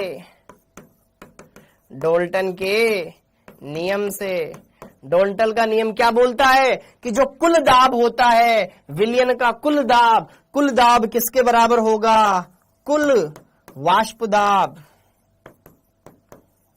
P, ये किसके बराबर आएगा? हेप्टेन के आंशिक दाब प्लस ऑक्टेन के आंशिक दाब। हाँ या ना बोल, क्योंकि दो गैसें हैं। हेप्टेन का आंशिक दाब प्लस ऑक्टेन का आंशिक दाब। क्या मेरी बात समझ में आ रही है? अब इसका कैसे निकालूंगा? पी नोट इंटू उसके मोल प्रभाज प्लस पी नोट इंटू उसके मोल प्रभाज। यस और no? Heptane P nought heptane गुणा उसके मोल प्रभाज। यस और no? Plus P nought octane into उसके मोल प्रभाज। क्या इस सूत्र में मैं वैल्यू पुट कर सकता हूं? क्या इस सूत्र में मैं वैल्यू पुट कर सकता हूं? ये कहां से लिखे सर आप? अरे भैया हमें दे रखा था शुद्ध अवस्था में 92, मोल प्रभाज निकाल लेंगे, इसका 31 मोल प्रभाज निकाल लेंगे। तो जरा देखो ध्यान से, कुल, हाँ जी, तो P बराबर आ जाएगा हेप्टेन का शुद्ध अवस्था में वाष्प दाब 92, कितना दे रखा है? 92। मोल प्रभाज कैसे निकालते हैं? स्वयं के मोल बटे कुल मोल। हाँ या ना बोलो यार? स्वयं के मोल बटे कुल मोल। हेप्टेन के मोल प्रभाज कैसे निकालेंगे? हेप्टेन के मोल बटे कुल मोल। हेप्टेन के मोल 1, कुल मोल 1 + 4 5। बोलो, हेप्टेन के मोल 1, कुल मोल 1 + 4। ठीक है, उसके बाद इसके देखो, उसका मोल प्रभाज, इसका वाष्प दाब कितना दे रखा है? 31 गुणा स्वयं के मोल 4 बटे कुल मोल 1 + 4। बोलो बच्चों, देखो बहुत सारों ने कर लिया यार। फिजिकल में थोड़ी सी कैलकुलेशन, बस थोड़ी सी कैलकुलेशन है, हकीकत मानो, कर लोगे तुम, कर लोगे बच्चों। देखो यार 92 आ गया, 92/1/5 आ गया, प्लस 31 ये आ गया आपका 4/5। अब इसको सोल्व करना है, ठीक है क्या? हाँ जी, देखो 1/5, ये देखो 92/5, यहाँ पे भी कुछ ना कुछ गुणा करके आ जाएगा। ये 92/5 हो गया, ठीक है, ये 5, ये 4, ये हो गया 124। ठीक है, इसका एलसीएम कितना आ जाएगा? 5, 92 प्लस 124। या थोड़ी सी कैलकुलेशन कर लोगे क्या? हाँ जी, ये कितना हो जाएगा? 224 में से 8 घटा दो, 216/5 ये बच जाएगा। ठीक है, ओके, 216/5 बचेगा ना बेटा? तो यार ये हो जाएगा 5 चौक 20, हासिल बचा 1, फिर 3, फिर कितना बचा? 1, ऊपर से उतारा 0, 2, 43.2, 43.2 mm of Hg, mm of Hg। ये आता है बेटा क्वेश्चन, सिंपल है, 43.2 mm of Hg। Very good, very good, very good, बहुत बढ़िया, बहुत बढ़िया, बहुत बढ़िया बच्चों। क्वेश्चन में कुछ नहीं था, डोल्टन का नियम लगाना था। कुल वाष्प दाब हेप्टेन के वाष्प दाब प्लस ऑक्टेन के वाष्प दाब के योग के बराबर होगा। अब हेप्टेन का वाष्प दाब, राउल्ट का नियम क्या बोलता है कि उसका शुद्ध अवस्था में वाष्प दाब गुणा उसके मोल प्रभाज। फिर यहाँ पर इसका वाष्प दाब गुणा उसके मोल प्रभाज। ठीक है, तो हमने उसका शुद्ध अवस्था में वाष्प दाब गुणा मोल प्रभाज। मोल प्रभाज कैसे निकालते हैं? स्वयं के मोल बटे कुल मोल, स्वयं के मोल बटे कुल मोल। सोल्व कर ले, आंसर आ गया। फिजिकल बहुत आसान है, हकीकत मानो बहुत आसान है, कर सकते हो मेरे भाइयों, कर सकते हो आप। अगला क्वेश्चन करें, अगला क्वेश्चन करें। अरे क्लियर है? ठीक है, ओके। पी नोट में कंफ्यूज हो जाता है, अरे कोई बात नहीं, नहीं होएगा, धीरे धीरे सीख जाओगे, धीरे धीरे सीख जाओगे तुम, धीरे धीरे सीख जाओगे। ओके, हाँ जी, ओके, धीरे धीरे तुम सीख जाओगे। जैसे कि एक क्वेश्चन अपन कौन सा करें? ये वाला क्वेश्चन करो। जैसे कि देखो, यदि P नोट A एवं पी नोट बी के मान क्रमशः 108 एवं 36 टोर हो तो ए की, देखो ए की वाष्प अवस्था में मोल भिन्न क्या होगी। बहुत ही अच्छा क्वेश्चन है बेटा।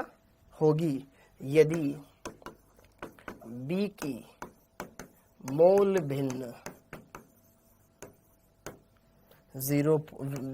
मोल भिन्न विलयन में 0.5 हो। ट्राई करो, बताओ बेटा। एकेश बेटा ये तो कर लिया ना, ये तो बोर्ड में आया था तुरे। एकेश बेटा तो क्लास में करवा दिया मैंने क्वेश्चन।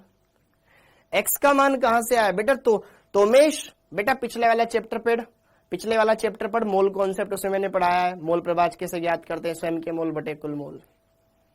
ठीक है, मोल प्रभाज ज्ञात करना सिखाया है मैंने, स्वयं के मोल बटे कुल मोल करके निकाल देते। ये वाला करके बताओ। देखो क्वेश्चन समझो क्या बोल रहा है। मेरे पास ए और बी दो विलयन है। ए का वाष्प अवस्था में, शुद्ध अवस्था में वाष्प दाब दे रखा है 108। इसका कितना दे रखा है? 36 टोर दे रखा है। ए की वाष्प अवस्था में मोल भिन्न, द्रव में नहीं पूछ रहा है। समझ में आया कि यार इसमें ए भी है बी भी है, लेकिन लल्ला वो विलयन में नहीं पूछ रहा, वाष्प अवस्था में पूछ रहा है। जो यहाँ ऊपर हवा है ना, उसमें ए की कितनी हवा है, बी की कितनी हवा है, वो पूछ रहा है। हाँ जी, नहीं होएगा, करो तो सही। समझ में आ रहा है? वेरी गुड, बहुत सारे ने तो कर भी लिया। तो जरा देखो ध्यान से, सोल्व। दिया क्या है? दिया है पी नोट ए का मान 108 टोर। ठीक है, पी नोट बी का मान कितना दे रखा है? 36 टोर। हाँ या ना? अच्छा, बी की मोल भिन्न विलयन में इतनी है। बी की मोल भिन्न विलयन में इतनी है। ठीक है, अर्थात एक्स बी का मान दे रखा है क्या? एक्स बी का मान 0.5 दे रखा है क्या? मुझे बोलो यार, क्या एक्स बी का मान 0.5 दे रखा है? क्या एक्स बी का मान 0.5 दिया, ये दिया हुआ है? बोलो, दिया हुआ है। तो एक्स ए कितना हो जाएगा? 1 माइनस 0.5 कितना आ गया? 0.5। एक्स भी इतना दे रखा है तो एक्स से निकाल सकते हैं, क्योंकि दोनों का योग 1 होता है। एक्स ए आ गया। मुझे क्या ज्ञात करना है? ज्ञात करना है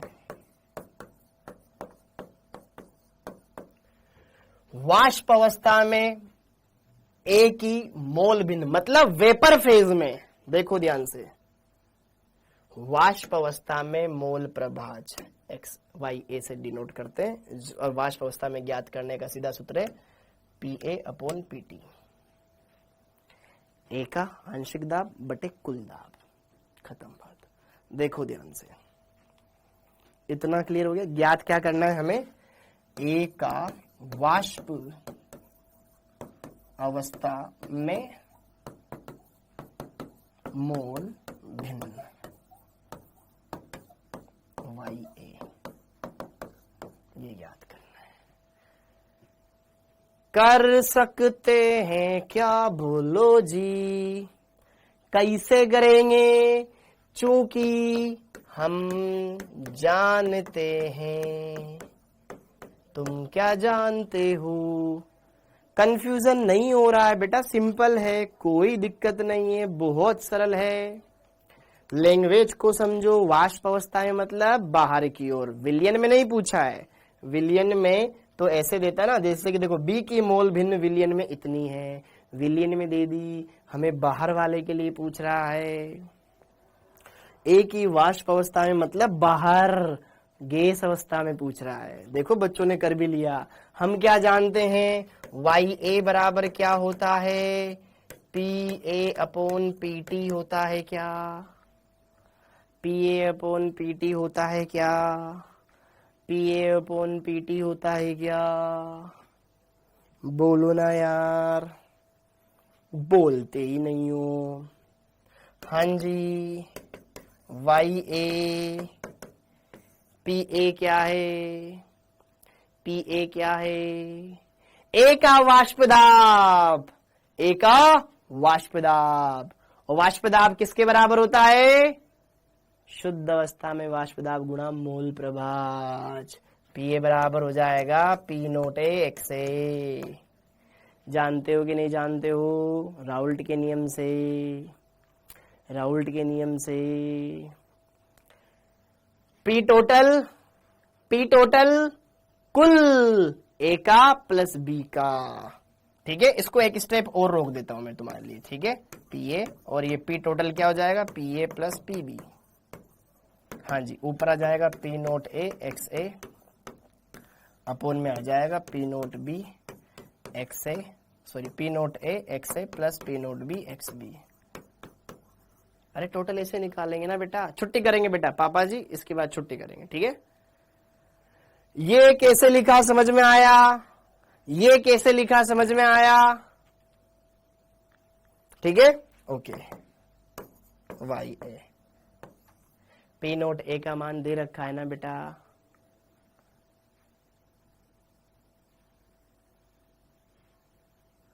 अभी तो राउल्ट का नियम पढ़ाया भी नहीं, फिर बार बार उसका नाम क्यों ले रहे हो, पागल है क्या तू। ठीक है, हाँ जी, ए का मान 108।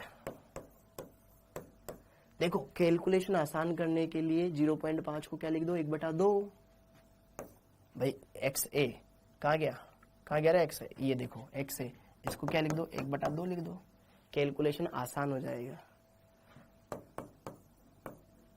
फिर 108 इंटू 1/2, फिर पी नोट बी का मान कितना दे रखा है, 36, 1/2। कैलकुलेशन आसान हो जाएगा, फॉर्मूला भूलना नहीं है।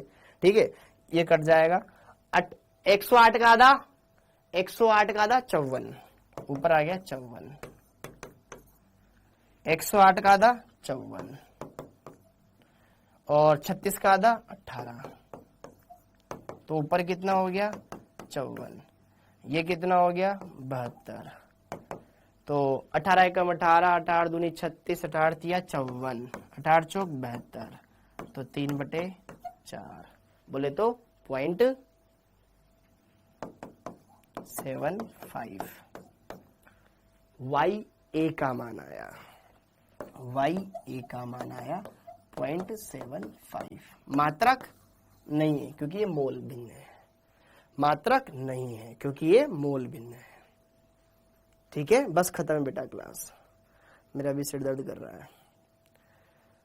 हाँ जी, समझ में आया क्वेश्चन, अरे समझ में आया कैसे किया, हमने कुछ नहीं किया, हमने सूत्र लगाया, सूत्र में मान रखा, बस हमने सूत्र लगाया। हमें क्या दे रखा था, पी नोट ए दे रखा था, पी नोट बी दे रखा था, एक्स बी दे रखा था, तो एक्स से निकाल लिया। ठीक है, मुझे ज्ञात क्या करना था, वाष्प अवस्था में मोल भी नहीं ज्ञात करना था, तो उसका सूत्र ये होता है। ठीक है, ओके, समझ में आया बेटा। पीएस वाला फॉर्मूला नहीं लगा सकते, वो द्रव के अंदर है ना बेटा। ये जो पीटी है ना, या पीएस, पीटी या पीएस, वो तो केवल द्रव के अंदर है ना, हमें तो वाष्प में निकालना है। समझ में आया, हमें विलयन के अंदर नहीं, हमें हवा में निकालना है। समझ में आ गया क्या, क्लियर हो गया। तो इसी के साथ ये खत्म होता है, आज का लेक्चर यहीं पे समाप्त। ठीक है, ओके। पीटी का मान कहां रखा बेटा, पीटी का मान रखा ना, पीटी क्या है, कुल दाब। कुल दाब किसके कारण, पीए प्लस पीबी के कारण। पीए का मान कैसे निकालते हैं भैया, चूंकि हम जानते हैं ना पीए बराबर क्या होता है, राउल्ट का नियम क्या बोलता है, पी नोट ए एक्स है, और पीबी बराबर क्या होता है, P note B x B. ये तो जानते हो ना आप। मुश्किल नहीं है बेटा, मुश्किल नहीं है, कुमकुम कुछ भी मुश्किल नहीं है। ये सब हमारे मन का द्वंद्व है जो हमें कहीं ना कहीं डरा रहा है। मुश्किल नहीं है फिजिकल केमिस्ट्री, ठीक है। अभी देखो जो बच्चे पहले से पढ़ रखे हैं ना, वैसे धुआंधार तरीके से कर लेते हैं उसको। अगली क्लास में और क्वेश्चन करेंगे और प्रैक्टिस करेंगे, फिर स्टार्ट करेंगे कुछ और अच्छे अच्छे टॉपिक, ठीक है। थैंक यू, जय हिंद, ठीक है। ओके बच्चों, घर से प्रैक्टिस करना। प्रैक्टिस क्या करना, फॉर्मूले अच्छे से पढ़ लेना, फॉर्मूले अच्छे से पढ़ के आना, सारी चीजें क्लियर कर लेना, हर एक बात को क्लियर कर लेना, कोई डाउट नहीं रहेगा आपका, ठीक है। लैपटॉप पर यार अभी क्लास नहीं चलेगी सर, 7 बजे से एक और क्लास रख लो, नहीं नहीं नहीं नहीं नहीं, नहीं। कल के बारे में आप आराम से एंजॉय करें, संडे एंजॉय करें, फिर मंडे से वापस पढ़ाई पे लग जाए। Thank you.